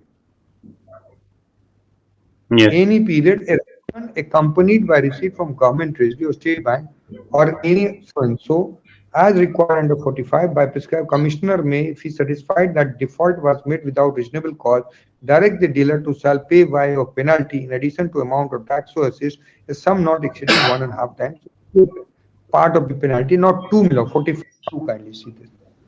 Whereupon search or seizure of any accounts, register or document, or of any goods of a dealer registered under this act, or upon inquiry or information received or upon verification of return under subsection 1 of 39, my lord. Kindly mark this line, that on verification of return under subsection 1 of 39, in 2017, my lord, the verification started, no challenge, the information were furnished in 2023, my lord. So if assuming, my lord, any period is, the law is very clear, legislature is very clear, no limitation under 45.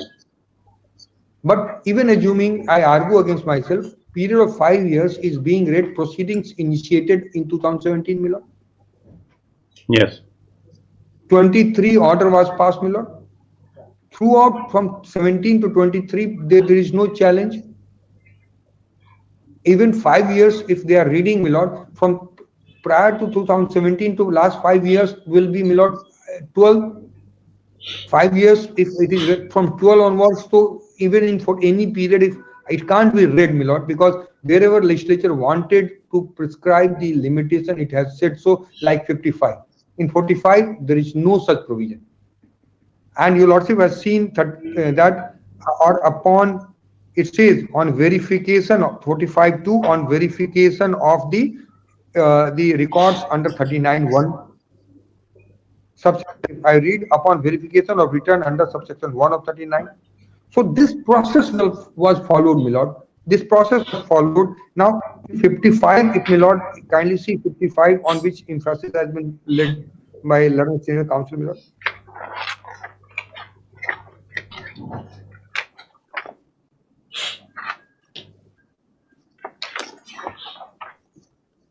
Yes.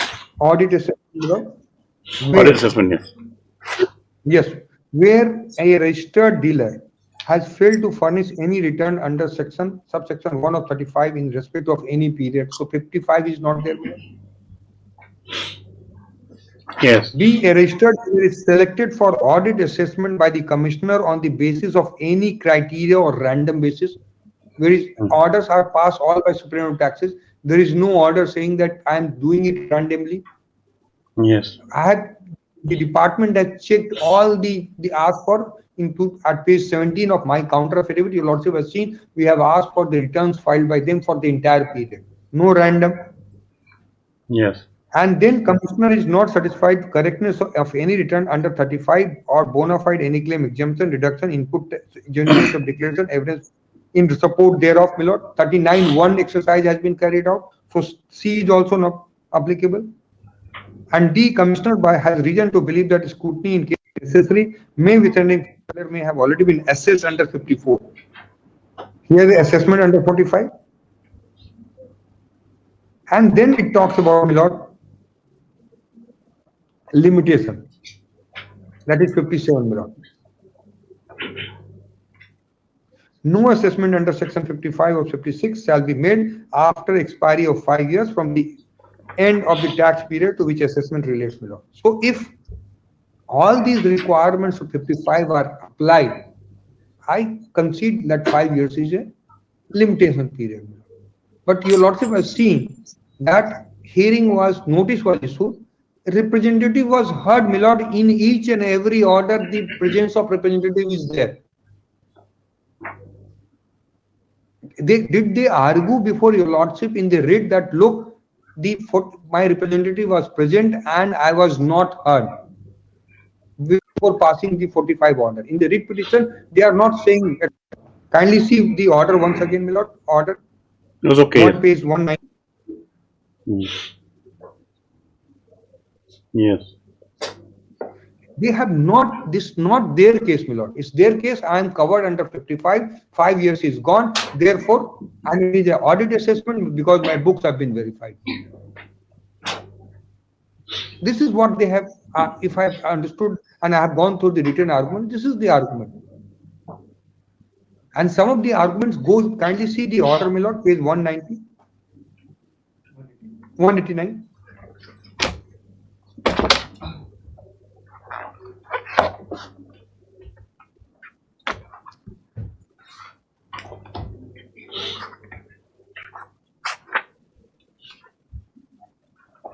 What is this? This is the assessment order. Yes. Yes. And kindly see Manoj Verma, representative, appear with books of account and duly verified. Yes. And 45(2), your lordship has seen that under 39(1) verification, etc. is required. And books of, and 39 clearly says, my lord, 45(2) clearly says that has reason to believe that dealer has not accounted for turnover of the sale of goods or purchase of goods, and as appearing from such account, register or documents of books account referred in 84. 45(2) says books of account, my lord. Kindly read 45(2) Yes. side by side. Books of account, and books of account have been verified. Representative was present. He has been heard, my lord. And it's not their case that I was not heard in the writ petition on 45. Whole case, I have read the entire writ petition, my lord. All relevant paragraph. Their case is that, look, my assessment is best method is there, but you can exercise only when there is so-called hearing. I have given you so-called in 2017. You have ample opportunity to produce the books of account. Assessment order was passed in presence of your representative. Yes. And you have a remedy of appeal under the law. Yes. Deposit the tax and go. It is a case where section 55 could have been invoked, my lord. And moreover, my lord, my first submission is that section 45 uses the expression any period. Yes. In any period, you cannot incorporate period of 5 years from section. But Dr. Saraj says that in the usual convention and parlance, 5 years must be read into 45 also. So with greatest respect to the argument advanced by Dr. Saraf, my submission is this, my lord, that if the statute is plain and simple, language is clear, whether do we have any right to argue that no, please read something which is not there in the statute? Assuming, my lord, accepting the argument of Dr. Saraf, my lord, if I read reasonable 5 years also, my lord, for the sake of argument also, my lord, I have issued the so-called notices in 2017. So all the returns filed prior to 2017 are within limitation, even as per argument of Dr. Sarab.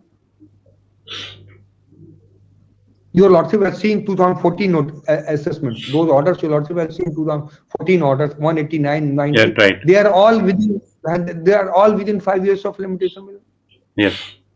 But my submission is, my lord, that the interpretation given by learned senior counsel is not correct, for the simple reason that wherever the law wanted to prescribe the outer limit, it has said so. Wherever the law, if I take it, my lord, for example, why this 45 any period is mentioned, my lord. If there is a suppression of the turnover which has taken place in this case, my lord, and I come to know after 20 years, You should not bind the authorities. Yes. Yes. So therefore, my lord, in my submission, with greatest respect, my lord, I do not find that it is a case of sacrifice, my lord. It is first, my case is an outright suppression. Second, my lord, if your lordship, I'm sorry. Second, Yes. my lord, is that it outright suppression, my lord. Second, my lord, my argument is that it is a case of alternative remedy if suppression, but suppression is there, my lord. Third, my lord, even on merit, scrutiny has been carried out, representative has been heard, orders have been passed on perusal of books of account, 45 subsection 2 subconditions are met, base assessment method is admitted. They admit in the writ petitions also, my lord. Their admission is itself in my favor in those paragraphs which I have drawn the kind intention of this honorable court, my lord. And 55 is not applicable, my lord. I have shown, my lord. These are my submissions. I am grateful Thank for you, your lordship's. Yes. Or sir, any reply? Or we'll close. We'll close it for. No, my lord. The reply will have to be a full reply. What arguments have been advanced before your lordship? I have been said that I must be dealt with the iron hands. Whether I will be dealt with the iron hands of the department, I have to show. Yes. So when will you make a reply? My lord? When will you make a reply? Next week? My lord, first of all, the written submissions which have been given by learned friend Advocate General have not been furnished to us. First. Why? Why is that so? Your lordship may ask why it has not been given. Okay, you furnish, we'll have it on next week. Secondly, my lord, first of all, before closing, my lord, before the closing for the day. Yes. My lord, the first argument, half an or 45 minutes, it has been argued that we have suppressed the material facts. We have committed fraud. We should be dealt with the iron hands. Yes. Your lordship, just before closing, your lordship see page 17 of the affidavit of opposition. Yes. Which my learned friend is again saying this is a notice. Your lordship, kindly see page 17.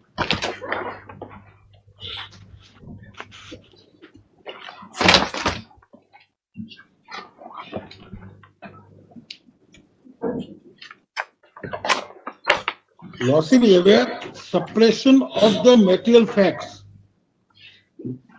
Now, in this case, Section 45 order has been passed under the Central Sales Tax Act 1956. Your Lordship may kindly note it. The earlier petition dealt with the Meghalaya Value Added Tax Act. Now, your Lordship may kindly see, my lord, it will take the trouble of law. With reference to the subject cited above, you are however directed, reminded to produce in the office to the undersigned the books of accounts noted below for the period ending so and so under the Meghalaya Value Added Tax Act so and so positively, failing which assessment for the aforesaid various will be completed to the best of judgment under reference to you. This notice in 2017 was for the Meghalaya Value Added Tax Act and not under the Central Sales Tax Act 1956. Now, your lordship may kindly see the page 19, page type copy at page 19A.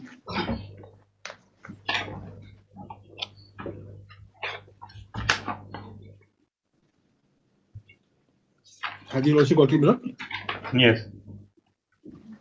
Pursuant to this notice, the dealer has paid so-and-so representative appeared and so verified. Therefore, Lordship may see 13/11/2003, 23 million. Returns scrutinized under Section 39 of the Meghalaya Value Added Tax Act. Minimum found recorded, SR sheet issued notice in Form 20. Now, these 39 orders were under challenge in the earlier petition. This scrutiny, 39 orders, were in pursuance to the earlier notice, and that is a subject matter of challenge in the earlier petition. Which one that number 402? No, my lord, earlier 59, no? 59, which you also heard it. Oh, 59, yes. My lord. For the records again. My friend was saying again, my lord, that the returns were scrutinized and thereafter the 45 order was passed. First of all, this 17 notice was under the Meghalaya Value Added Tax Act. Secondly, in pursuance to the notice, rightly or wrongly, that I have argued already in 59 million, the scrutiny orders were passed, and that are the subject matter of challenge in the earlier petition. There is not a single notice under the Central Sales Tax Act, nor any scrutiny orders. Scrutiny has been done under Central Sales Tax Act 1956. If the notice is under Meghalaya Value Tax Act, how my learned friend can say that we have suppressed?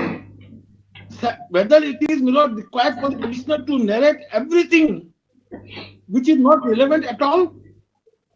Okay, noted. Yes. Suppression, my lord, I also know if I suppress, your lordship may throw me out. Yes. But again and again saying that I have suppressed, rightly or wrongly, the 17 notice should have been referred. Why I should refer to 17 notice when it has no relevance to the present case? You passed an order under Meghalaya Value Added Tax Act under Section 39, which is a subject matter of challenge in the earlier petition, and you said that this is under the Central Sales Tax Act. Yes. Yes. Now, your lordship, what my argument was before your lordship, my lord? My argument before your lordship was that this order under Section 45 of the Act is absolutely without jurisdiction. You remember that, yes. If it is without jurisdiction, my lord, if your lordship comes to a conclusion that it is within jurisdiction, there is no violation of the provisions of Section 45 of the Act. Yes. There is no necessity of any judgment. Your lordship has seen from the last, after the coming to the bench and prior to the, your lordship was elevated to the bench, my lord. This is a settled law. Yes. Alternate remedy, both judgments are needed now. Alternate remedy, normally the recourse has to be taken to the alternate remedy. And the court will interfere into 26. Only 3 conditions are there, and the 3 conditions are laid down in all the judgments. Whirlpool being leading. Yes. Whirlpool being leading. And that judgment was considered in the Godrej Sarali, my lord. Yes. The last judgment, which I have given in my compilation, my lord. If your lordship wants to look into the Godrej Sarali in my compilation. Anyway, Mr. Saraf, we'll hear you on a limited ground. Otherwise, if not necessary, we have noticed submissions earlier on with regard to the due process not being followed, and that whether it can be considered to be notice can be in the 45 too. Yes. Not only due process, 45 too, my lord, had no relevance. We remember your arguments. Yes. Well, I have no doubt about your, my lord, the memory of your lordship, my lord. Not memory is there during submissions. Yes. But the way the arguments were advanced by learned advocate general, it is nothing but a frustration that when they don't find any merit, anything, then come to the fraud, come to the issue of suppression of facts, come to the issue of alternate remedy. And I will demonstrate before lordship that the entire action of the assessing authority is absolutely without jurisdiction. And if I fail to do so, your lordship will throw out the petition and impose whatever cost your lordship want to impose. I will Yes. demonstrate. My Next learned week- friend is again Next week, Mr. Dr. Saraf, you just furnish a copy of the arguments to Dr. Saraf, and we'll have it on this next Thursday only. Yes, after once or the while it's still fresh. Yes. Interim order and item number 4 we continue. Yes. Interim order and item number 4 we continue. Yes. Yes, sir. Well, it can be on 28th, my lord, because there are 3 matters in the body. So, Okay, 28th. Yes. I will also file a reply to the matter, whatever my learned friend is asking. Yes, the question is not so extensive. Yes. A very short issue, my lord. The issue is very short. Yes. First, I have to meet the issue of suppression. There is no doubt about it. I meet the issue of suppression, and the alternative question is intermingled with the main issue, that if it is without jurisdiction or not. Yeah. If it is without jurisdiction, then your lordship will go into the 226. Otherwise, your lordship will say that no, you go to the alternative remedy. Yes. Yes. So 28 For further hearing on 26 interim orders, if any, should continue. Yes. And the junior to my learned advocate general may give mail by mail. Yes. They will send it to you. That is- I'll send the soft copy also. I have A soft copy will be sufficient, my lord. I'll still hand over the hard copy also. There is no issue. Because I have to also note those judgments on fraud and all those things in noting only for my records, not for the case. Item So number many 5. judgments my learned friend has found out. Nowadays, that is very easy. My lord, SCC online, you type out suppression fraud, a list of judgments will come digest. It's very easy. Item number 5. Yes. Number 5, yes. Recent, up to today, the judgments will come. Yes. But the next case also, then we go for the Yes. 28. 28th. Yes. Yes. Yes. I'm highly obliged, you know. And obliged to my the learned advocate also for Prolonging the case. Supplementary 1. Supplementary 1, item number 1. Right. Yes, Mr. Paul, what submission you wanted to make? My lords, I only have one limited prayer at this stage, my lords. Irrespective of the rights and contentions of both the parties, my learned friend had raised an issue of maintainability also, my lords. I am only saying that let me make the payment and get my vehicle released. Yes, Dr. Mosika, any All instructions? rights and contentions be kept open, my lords. I require some instruction, my lord. I don't have file also. I'm paying the money, my lords. I don't know why my friend would object to it. I want to pay the money. The whole court order is required. You go to the department and pay it there. I have to, but my lord, I am saying that my making the payment should not render this matter infructuous. That's what I'm praying for. Whatever rights and contentions are But because I don't have the brief matter is fixed on Tuesday, my lord. I have sought instruction for Tuesday, my lord. But now they're doing it unlisted. The Tuesdays, last Tuesday, this Tuesday is gone. It's fixed 14. on. It was fixed on 14th, my lords. That is why we allowed. He said limited prayer only for. And this bench won't be. Whatever my friend has to say will be kept open. I'm not saying that your lordships are deciding anything. I'm only saying your lordships will record that we are offering to make. But the difficulty is in Let all contentions Kanpur, of the parties be The thing is that whether the GSI can make that concession because the truck is seized, Kanpur. is lying in Kanpur. That's the only difficulty. Whether this it court can can fall pass its from my orders at this juncture also. My lord, I'm only saying that the order can fall from my lord. In the absence of any instructions. With no doubt, yes, Mr. K. Paul today has mentioned this matter, which was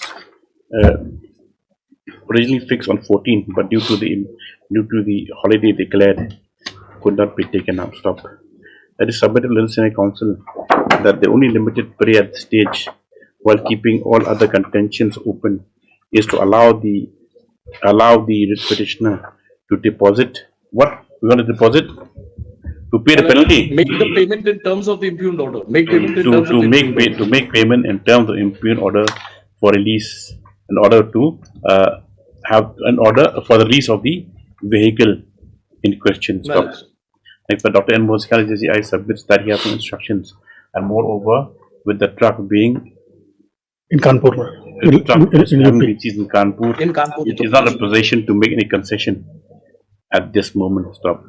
Accordingly, But only one thing may be possible. Lordship may give them liberty, my lord, to yes, approach, and if in it's this, acceptable to them, they'll yes, accept it. we will give that, yes. In the example, therefore, due to the urgency as expressed by the senior counsel for the petitioner, liberty is given to the petitioner to approach the concerned authority of Kanpur to make the prayer made today before this court, and for them to take a decision on the same. Yes. And pendency will not be barred. Yeah. Without prejudice to Yes, whatever matter is pending. without prejudice to the matter pending, and the pendency of this case shall not be a bar to the authorities to consider the prayer that will be allowed to do. Yes. I'm obliged.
Yes, Your Lordship. 35. 35, Your Lordship.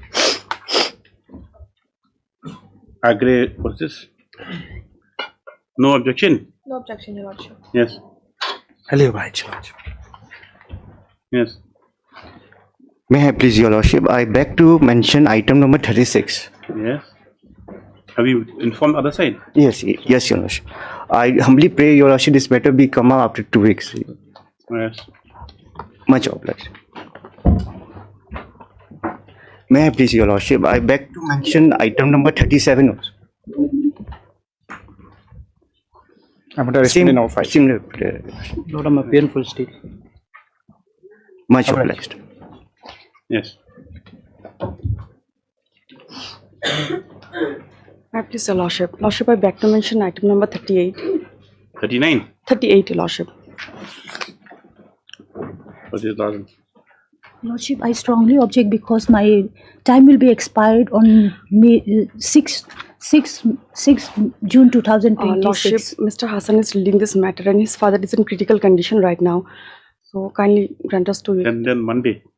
2 weeks because Monday, he's in Lordship. he's in ICU, so I don't think so he'll be able to come on Monday also. The brief's not with you. Lordship, on the last he's leading the matter and I don't have instruction, my lord. Lordship, on the last occasion, the state respondent has submitted that election may be held. Well, the thing is that, see, you have to understand the condition. You might find yourself in the same position. We'll adjourn for 1 week. Let's. Lordship. Yes. Otherwise, you take the brief and you prepare yourself. Yes, 1 week. Lordship.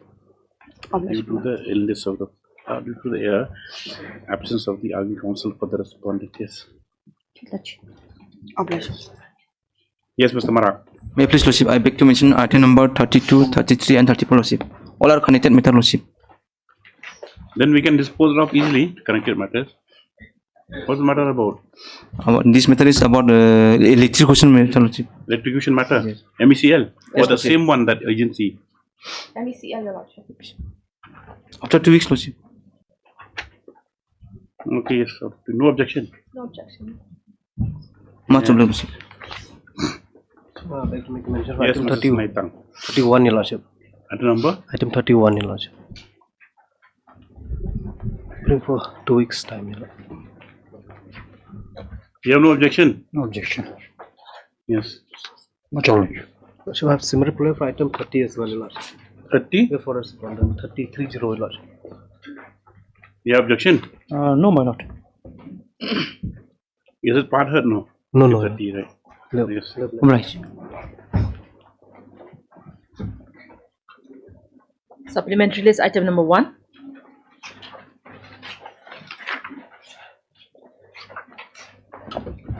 What is this? May I please, Lordship?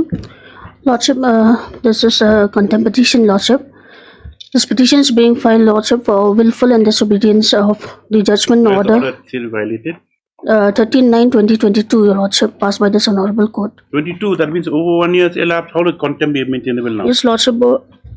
After passing this order, Lordship, there was a continuous communication, Lordship, between the respondent and the petitioner, Where's Lordship. communication? If you see there's been a violation of 22 order. Last communication was made on 1st January See, what is 2024. the direction? Would be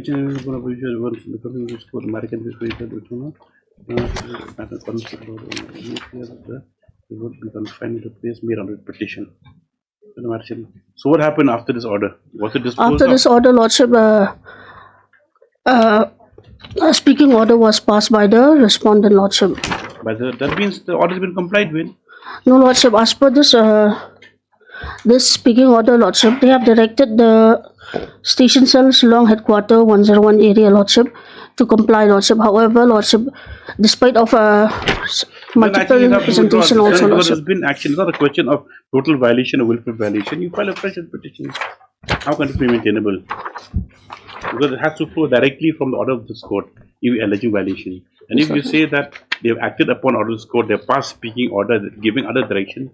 But they have not implemented the speaking order, See, Lordship. the order is expected that the matter should be disposed of. That's all. Nothing that, positive or negative. They've disposed of, that means. They've disposed of, in terms of the High Court order, they've disposed it of. Yes, Lordship, but this. Take instructions.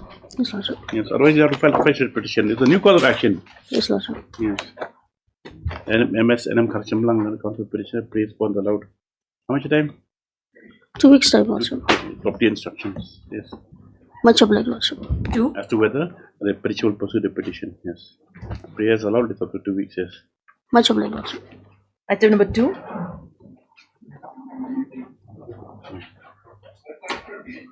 We have prepared. We could not prepare the rejoinder and Supplementary list. for waiting.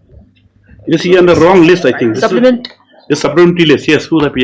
Yes. This is a petition, Lordship, for disposal of my representation letter. Basically, I'm a assistant professor, Lordship, at Manipathar College. I prefer representation letter to the principal, Lordship. Where's the order? Page Number 18, 2. Lordship. Item number 2. Supplementary list number 2, the contempt application. You also on the wrong page. Apologize, Lordship. What's happening? Item number Getting 2. brain fades, like they say. Yes. Number 2, who's there? Same. Where's that NM Kharshamlang? What is this? Same order 22. Same order. This is 3. order 22 only. Apologize, my lord. It's fine. Yes. What is this? This is a petition, Lordship, for disposal of my representation letter, Lordship. What representation? Primary, Lordship, there is some grievance in the Which college. authority? The Manipathar College, Lordship, the president presiding. College? Yes, Lordship. It's a government college, no? Lordship, deficit in 8 college. Deficit in 8 college, Lordship. Then, what happened? Where's the representation? Representation, Lordship. I prefer a representation, Lordship, by page number 18, Lordship. What regarding what? There is some unresolved issues, 18 Lordship. lecture 2. Lordship. Page number 20 is the reply, Lordship, of the principal. They had replied, but issues have not been resolved, my lord. The issues of welfare of staff and certain workplace dignity. So I preferred another representation, Lordship, to the presiding, the president of the governing body, Lordship, for redressal of my issue. That's at page But 24. how old is premature here? Have you sent it before the Directorate of Higher Technical Education? No, my lord, but we've prepared a letter, Lordship, to the presiding of the president, Lordship, of the That governing body. won't work, Mr. Kharkar. You take instructions. That is not maintainable. You take the usual course first. After you exhaust all remedies, person comes to court last resort, No, but it's just not for, as first resort. I've preferred my representation letter. Governing Lordship. body is nobody. But just to dispose of my representation letter, my You lord. can't issue directions just offhand. You take instructions, or you put it before the government only. They will issue directions for disposing. You don't dispose, you have an ordered remedy. Not at this stage. You can't use this court as a post office. Lordship. Right? Lordship, it's just that the grievance includes that I wanted an inquiry to be. Doesn't matter. You put it before the, it's a deficit college, right? My lord. You put it before the department, education department, commission secretary or something, then they'll address it. A copy has been given, Lordship, in my representation letter, but no. You have to address them that they're not, whatever you put in the petition, you put it before the authorities. Okay? And it's the Arkarklang praise without two. You want to withdraw it? Lordship, allow me 1 week's time just to take instruction. So, take instructions, yes, just for 1 week. Item number 4. Yes. Good.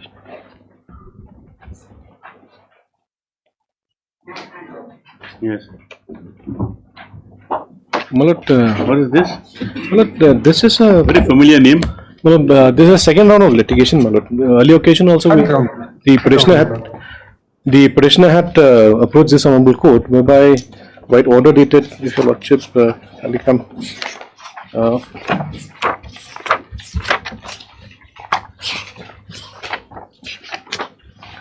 3rd March 2026, my lord, page 24. The writ petition was disposed of, directing the page 24, my lord, Annex 5. Yes. So the operative part is at page 27, my lord. Yes. So the direction was given to the Deputy Commissioner, who is the respondent number 2 in this instant writ petition, my lord, to furnish the copy of the order which was passed by the same of Millie, my lord, because a recovery proceeding was initiated against the petitioner, my lord, in this case.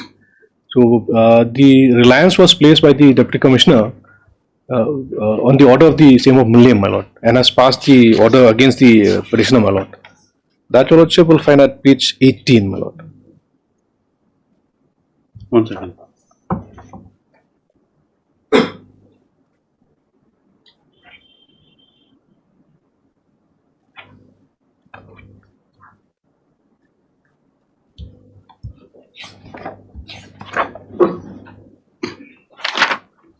So its last order is that he therefore submits that the Attorney General, the way root of the matter being based on an unregistered, unconfirmed document, it is liable to be dismissed in limine.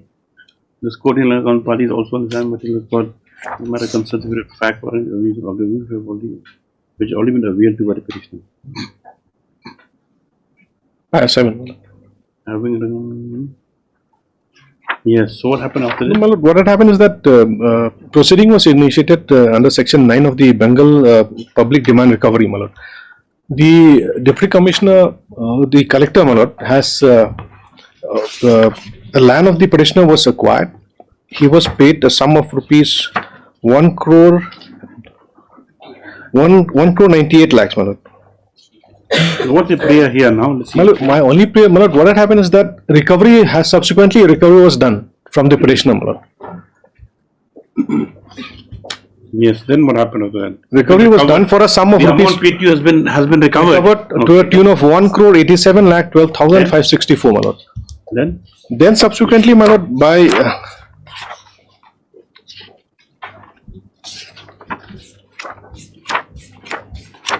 your prayer. Annexure 7, my lord. 1 second, sorry. Direction is to refer the matter deposit the commission amount on commission for adjudication as envisaged under the 672, 677. Yes, my lord.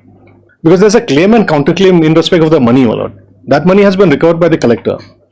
So that's the only prayer, my lord. If now, so the collector released it to the other party also. No, we have put an application to that also, my lord. An objection not to release it also, my lord. What is the basis of your claim if from the earlier case that you don't have any document? No, my lord. The earlier occasion, what had happened is that the order which has been passed by the collector, 11, that is at page 18, my lord. Annexure 1. Yes. Here, reliance has been placed on the order passed by the same of Mulliam, whereby the same of Mulliam has confirmed that the land in dispute. Given the document. Yes, my lord. So after that, you used a document, or what's happened to the That document? has been we have already filed. After that, we have filed before on. If your lordship kindly come to page 31, annexure 8, my lord. Reply to the execution of certificate, my lord.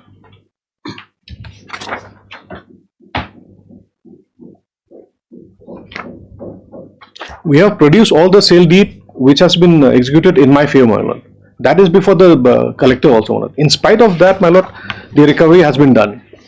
So the money which has been recovered from me is lying with the collector as of now. So since there is a claim and counterclaim, my only prayer is, my lord, the matter may be referred to the appropriate authority, my lord. Let the proper authority. Yes, my lord. I appear, my lord. Your lordship, kindly see.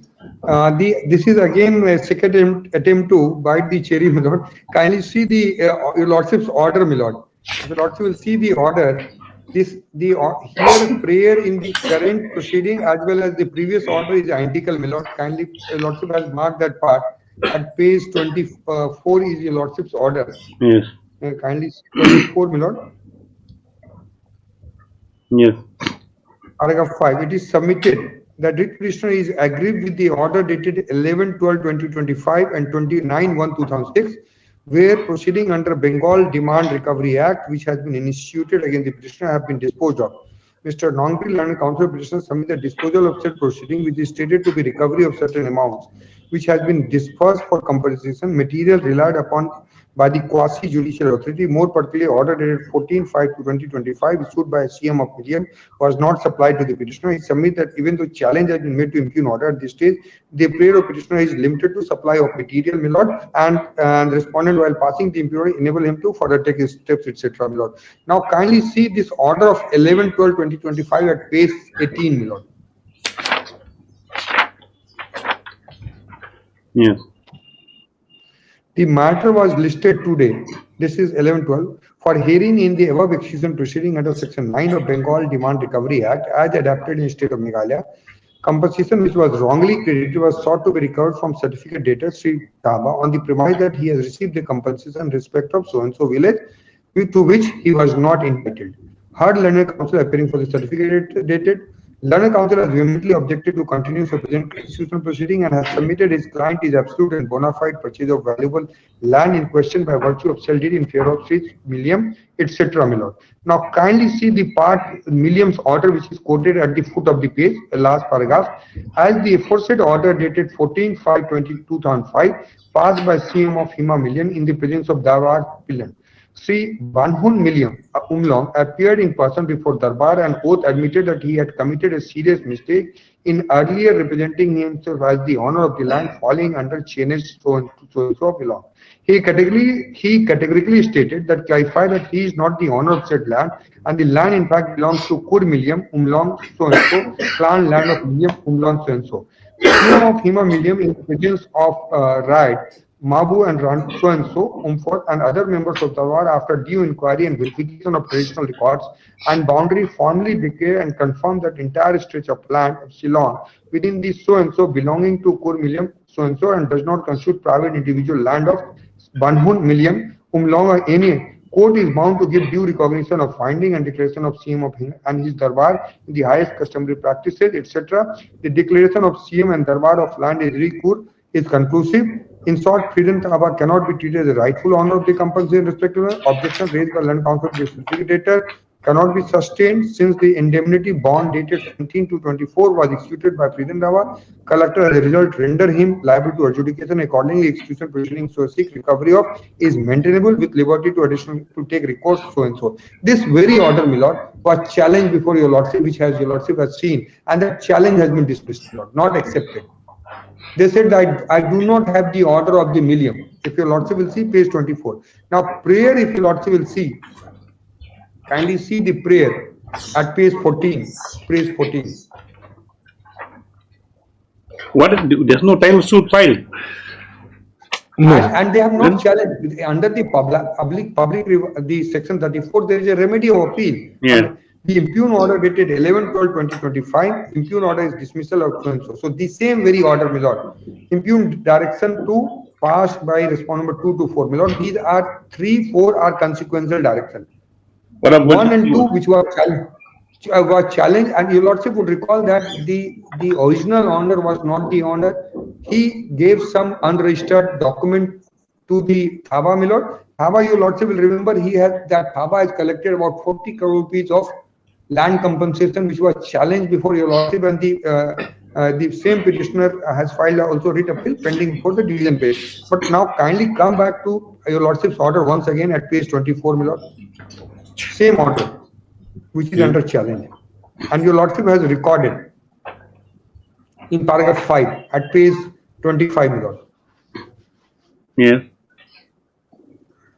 It is submitted that writ petitioner is agreed with the order of 11/12 and 29/1, where proceeding under Bengal public demand has been issued against petitioner have been disposed of.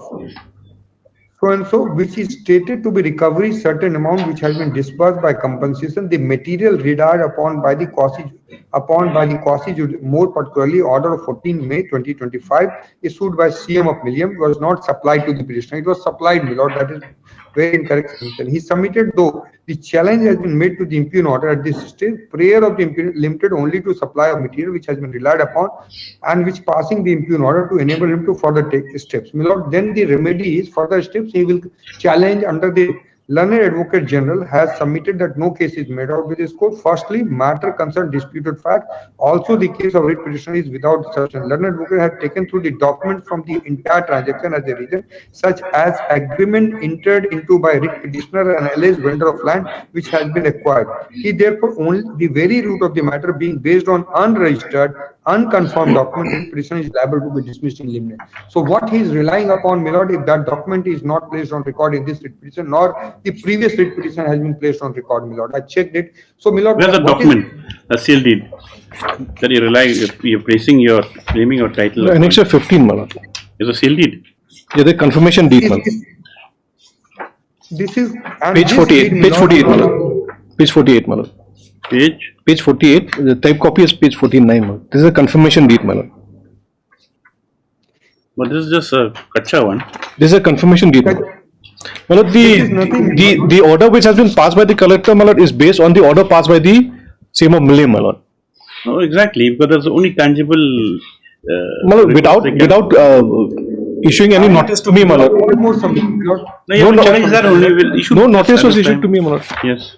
And for recovery, if it was paid wrongly, then under Bengal public recovery, you have recourse to appeal also against the order. The only thing is that in this particular case, my lord, this is a claim and counterclaim. Proceeding is another land acquisition, my Yes, lord. but then this proceedings independent of the land acquisition proceeding. My lord. This is you've come against this order passed under Bengal public demands recovery. Then the only dispute, my lord, is totally in dispute. You take notice. My lord. Yes, heard. You put an affidavit. Yes, we objections. Yes, but Mr. L. Karim, the counsel of the petitioner, you should notice the Advocate General with so and so is present. All the respondents, Your Lordship. All the respondents who notes required. This after 2 weeks for instructions of affidavit. Item number 5.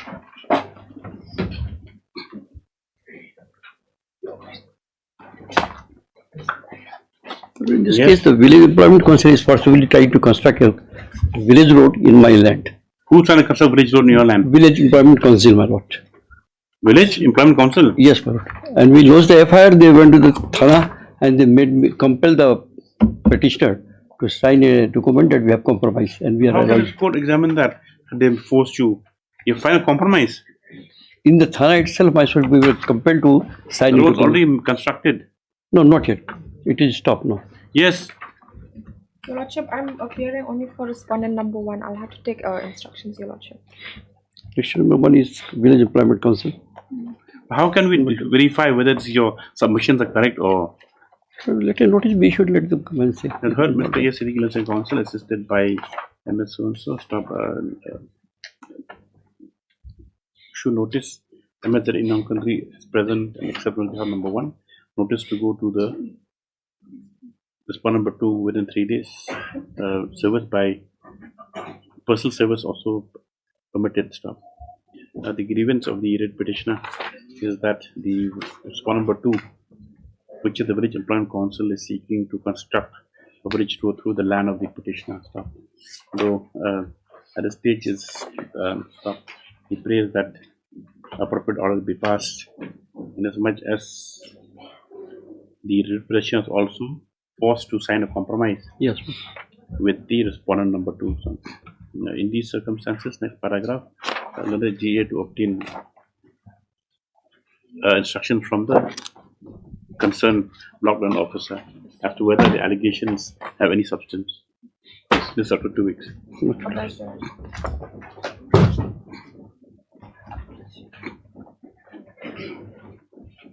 Daily list item number 1.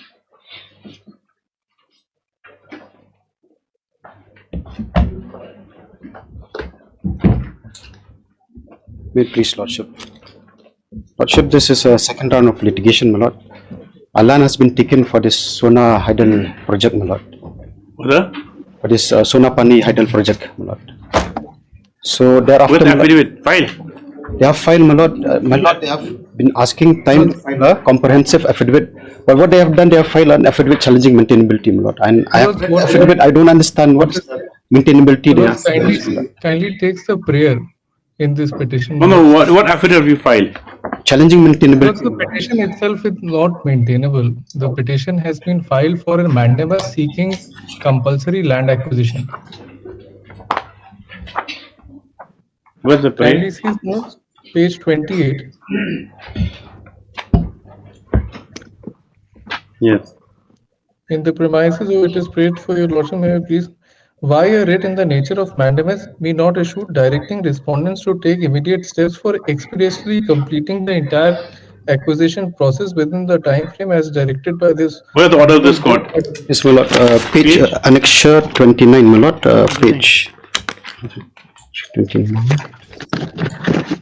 Well, that order is at page operative page part of that 184, my lord. page 84, my lord, can come to firstly page 189, my lord. Page 189? Yes, That is 189, my lord. 191. I'll take, my lord, first to 189. Paragraph 4, my lord. The MECL themselves, my lord, has 189, my lord. Paragraph 4. Here, my lord, MECL themselves suggested that land acquisition steps will be taken, my lord. My lord will see, I produced the resolution as well as Annexure 2 of the counter affidavit filed by MECL. They said Annexure 2 is reproduced herein below for ready reference. To so-and-so, subject so-and-so reference. So, with reference to subject cited above, I am directed to inform you that the Board of Director MECL in its meeting held on so-and-so has accorded its approval for acquisition of land measuring about so-and-so situated along Mompram for Sonapadi Mining Handle project as per the new act, since the land acquisition proceeding initiated under act has lapsed. Then come, my lord, to page 191, which is continuation of that letter, my lord. 191, it says, in view of the above, I am directed to request you to kindly initiate the process of acquisition of the opposite land in accordance with this new act. An earlier reply in this regard is solicited. This was placed before the Honorable Court during first round of litigation. On this basis, my lord, paragraph 5 was passed, my lord. It says, after hearing the submission advanced by learned counsel for the parties, I am of the considered view that this matter can be disposed of at this stage with the following order. The Deputy Commissioner is Khalsil Shillong is directed to initiate the process of acquisition in accordance with the new act, that is so-and-so, so-and-so, and to dispose of the matter within so-and-so period from date of receipt of this order and judgment. What has happened, my lord? DC has taken steps. Section 4 and Section 6 of the new act was complied. Social impact assessment report was done, my lord. Thereafter, preliminary notifications was also issued by DC, my lord. What was required was for MECL to visit the amount of money, my lord, which they have not done. Yes, why is money is not maintainable? And now they are saying not maintainable, my lord. Why? No, my lords, if your lordship sees Did you appeal against this order? No, my lords, the Then compliance. you stop from making any arguments. If you didn't, this matter was not, when the matter was before this court itself, you never raised this objection. How will you raise it now? No, my lords, in that the matter was disposed of. The matter was not decided because there was a Disposed of, they were disposed of with a direction that you take steps for the new act. Now you took steps, and then what's happened now? After that, my learned friend is also saying that lots of the steps were taken after this order in accordance with the 2013 Land Acquisition Act. Right. And in accordance with the 2013 Act, if the land acquisition process lapses, then it cannot revive by way of a mandamus. And my lords, I have two judgments of the Honorable Supreme Court by learned friend. How has it lapsed? Has it lapsed in 2013 process? It has lapsed, my lords. Then put an affidavit. Have you put that in affidavit? My lords, that is an admitted fact. No, is that on the affidavit or not? Have you put that in affidavit? That, my lords, it's there in the writ petition itself.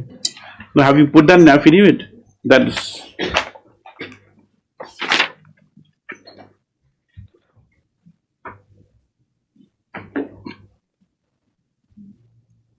Yes.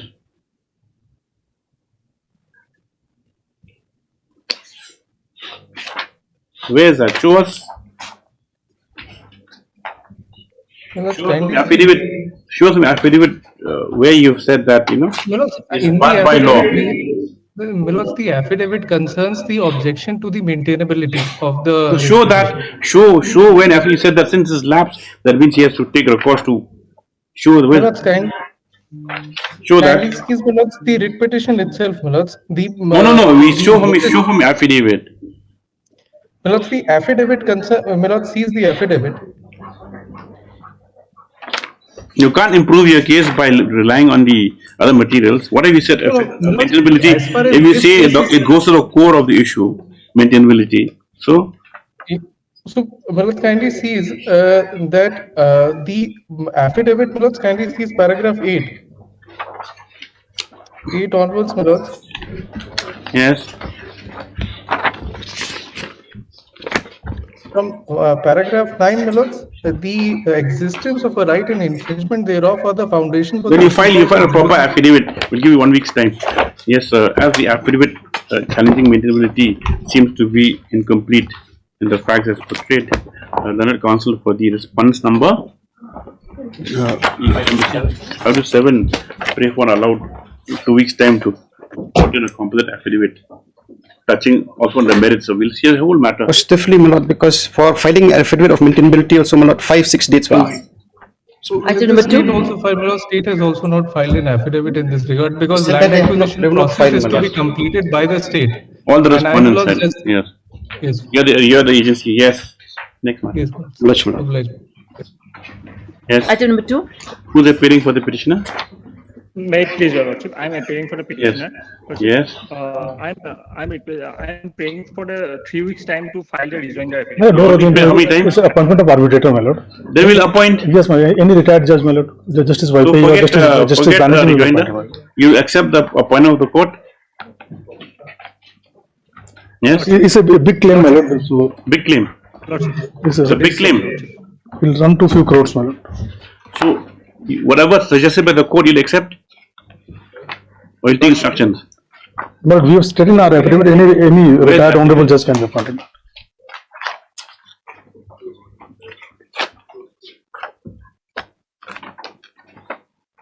Who's the judge? There's no judge in station. You can't go to district judge now.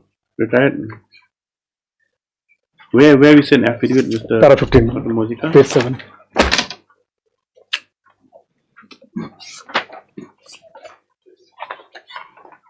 Para 15. Para 15, 7th line, my lord. The deponent for this request that in case the honorable court feels the appointment of arbitrator inevitable, essential to meet any retired honorable justice of the honorable High Court or whatever, or Shillong may be please appointed. Yes, you have any name to suggest? No. You are Mr. Lordship, no, SRA Nasir, Lordship. You are, SRA Nasir. so we will appoint Justice T. Vaipai. Yes. As per suggestion of the DRGI. Yes, Mr. Nasir has prayed for first point rejoinder. But however, on the suggestion of the learned DRGI that a retired High Court judge of Guwahati or Chief Justice or Chief Justice of either where we appointed, namely Justice T. Vaipai, Mr. So and so has no objections. Stop. Accordingly, registry to obtain consent of Justice Vaipai for appointment in the matter. This after receipt of consent or refusal. Deeply approved. Item number 3.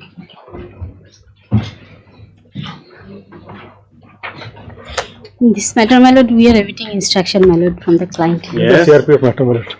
Here they have raised the issue of maintainability, my lord. Jurisdiction. We'll dismiss it. My lord, grant me 2 days time, my lord. I will seek instruction. How many times is for instruction? It's been 11/3/2026. His order. My lord, my lord. Final opportunity. Again, Mr. Snaitang, where is he? He's here. Yes. Why are you hiding behind?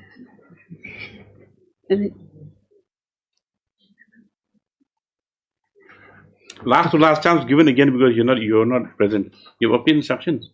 No, my lord, we could not obtain instruction, my lord. 2 days time, my lord. Well, the previous order is already there. Same order passed. Which previous order? In a similar identical matter, the order was passed. I placed. My lord, 2 days time may be given, my lord. Next week, my lord. MS Ardata and we submit that no instructions have been received. According to the matter stands, court. Whether they have sought instruction. My lord, we have tried to contact, my lord. So. As it appears that the writ petitioner is not interested any longer in pursuing the matter, court will dispose of the matter in terms of early orders passed in similar matters. Okay. Yep. 4.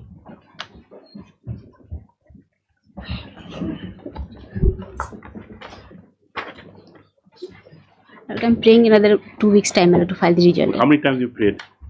I think on 2 occasions we have sought That time. one. Last and final opportunity granted to the petitioner to file rejoinder. Obliged. This after 2 weeks. Obliged, Your Lordship. 5.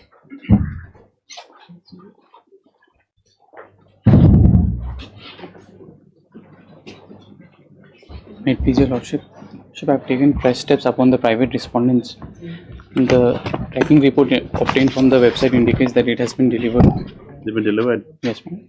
Mr. M.U. Ahmed submits that fresh steps have been taken on respondents 4 to 6. 4 to 6. 4 to 6, and that as per the report received, they have been duly served. Yes, ma'am. However, there's no appearance that we have today also. Your file affidavit? No, my lord, I'll take time, my lord. It's 25 minutes. SD for 1, 2, 3. Next line. Please allow 2 weeks time to file affidavit. This is up to 2 weeks. For affidavit by 1, 2, 3, and for appearance of respondent 4 to 6. In the event there's no appearance on behalf 4 to 6, the matter should be ex parte. Yes. Much obliged. 6.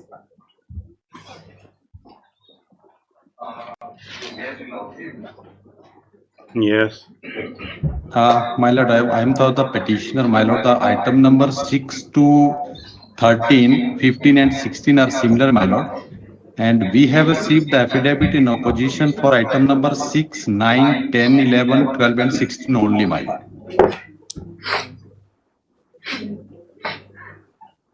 In the process of filing others, my lord. The other ones. Your file, how many? WC number? 430, 433, 434, 435. 432 file. No, ma'am. 430 we filed. 433 we filed. 433. 434. 434. 435. 435. 436. 436. And 465. You filed. Yes, ma'am. In these connected matters, the DSGI submits that the affidavits on behalf of on affidavits in WC number 431, 437, and 464 will be filed in the course of the day. No, my lord. Within 1 week. Within 2 weeks. Just thereafter, I'm so for further orders. 14.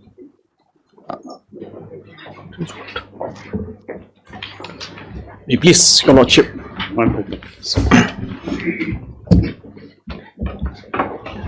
Lordship, I have filed my affidavit.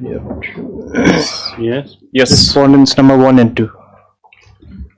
Who's appearing for 3 and 4? 3 and 4 is KGDC? Yes, your lordship. Then We're not filing, lordship. you're 3 and 4? Oh, we are 5 and 6, my lord.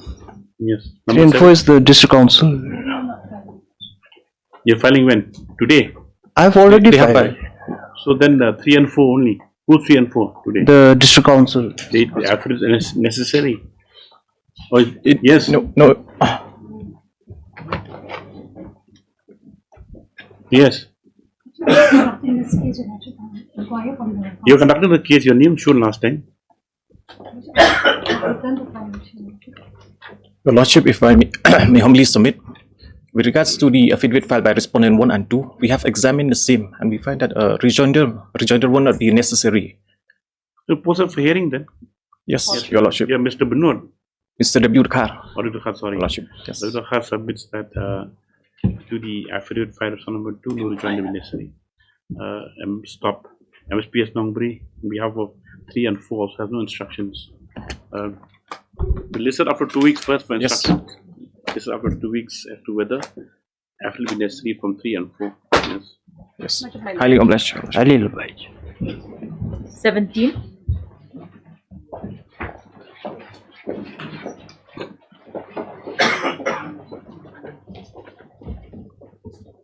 So I'm praying for some time, lordship. How much time you prayed? This is second time, lordship. Second time, okay. As prayed for the 2 weeks time allowed. Yes. Highly obliged. 18.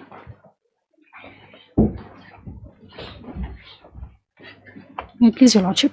Your lordship, I've received instruction that this is an ongoing process, your lordship. As and when they'll be keep on issuing the pension, your lordship. You got some money, correct, now? They got some money, your lordship. After the first time that we had come to this court was in the year 2022, and from 22 till last year they got only 1 lakh, your lordship, if we count from the time that we came to court, your lordship, and it's pending in lakhs, their amount. The pension?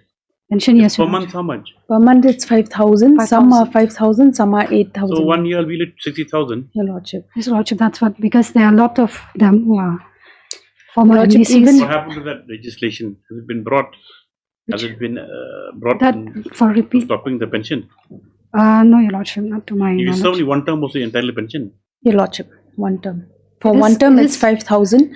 For more than two terms, then it will come up to 8,000 and not more than 8,000. It's causing a lot of financial stress. Exceeding 8,000.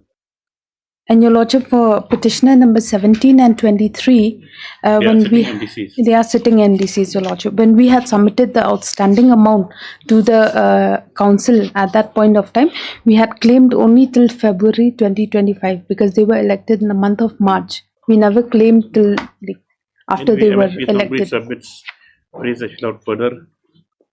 Your Lordship, I've obtained, that is what I've been instructed, Your Lordship. Submitted That this is an ongoing.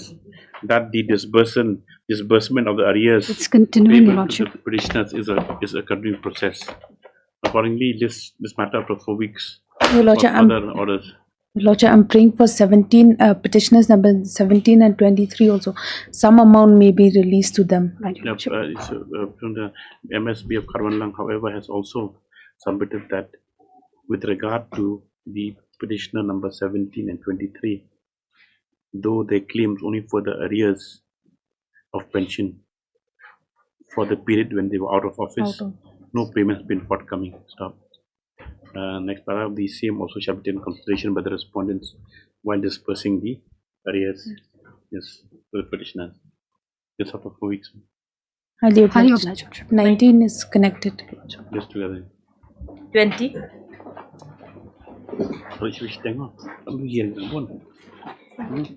The 20 till 24, my lord, except 21, my lord. For affidavit. I'm praying for some time. 20 to 24. Except 21, my lord. 20, 22. I'm preparing for the petitioner, Your Lordship, in 20, item number 20. 20 to 24. Except 21. 21 you file. No, it's not my matter. So corrected. So 20, 22, 23, 24. My lord, 22, 23 and 24 I for the petitioner, my lord. As prayed for the 2 weeks time allowed to the affidavit. 3 weeks. Okay, 3 weeks. Yeah. My lord, declare lordship. 21.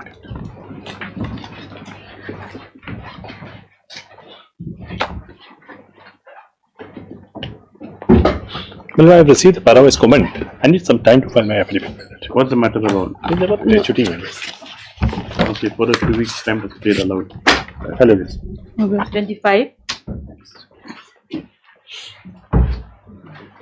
Lordship, this matter I'm praying for 2 weeks time, Lordship, to file the affidavit, Lordship. 2 weeks time, Lordship. For the 2 weeks time it's prayed allowed. How much time are you going to give? Lordship, in this matter, the pension has been released. Only interest. Claiming interest. Okay. Yes. 26.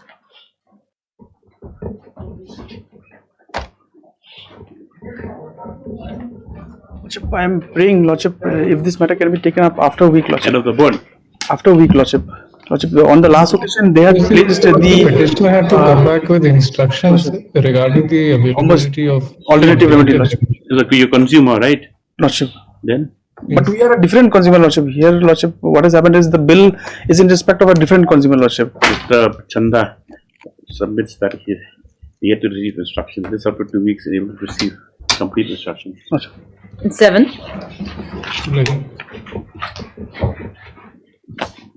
Well, I'll take some more time, my lord, to file my affidavit, my lord. What about number 3? Lordship, I have filed the affidavit on service of notice upon the respondent number 3. Already served, Lordship. I have filed my affidavit. Mr. L. Coach, counsel petitioner submits that. The respondent number 3 submits that affidavit has been filed.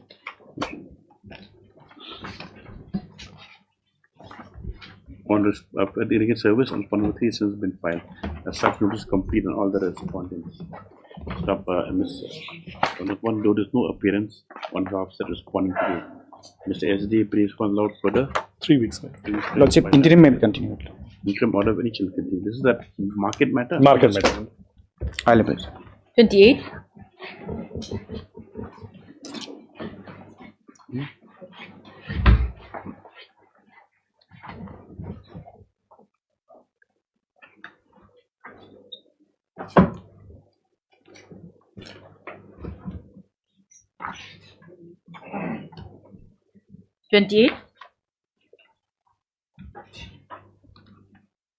None for petitioner. None for the petitioner. The file is such a voluminous additional evidence. They should withdraw and file afresh on. Yes. Additional affidavit is bigger than the petitioner. Hearing 29. Yes. It will take a bit of time, my lord, this matter. This is that matter, my lord, where I was the bank manager and I have been terminated. Yes. Has you concluded submissions? I have concluded, but my lord says that my lord want to hear it afresh. Because it's been a long time since it was heard, Your Lordship. Otherwise, I have finished. Only my senior. What time? 2 o'clock? 2 o'clock, really. Don't look so distressed. Yes. So let it be after a week, then, Your Lordship. Okay, after a week and the request of the parties.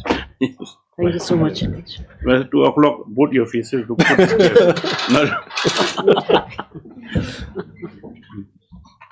Later on, now the filings increase so much. Yes. I think we will the penalty has gone up a lot also, and so we'll have to sit. Yes. Like, I'm so distressed.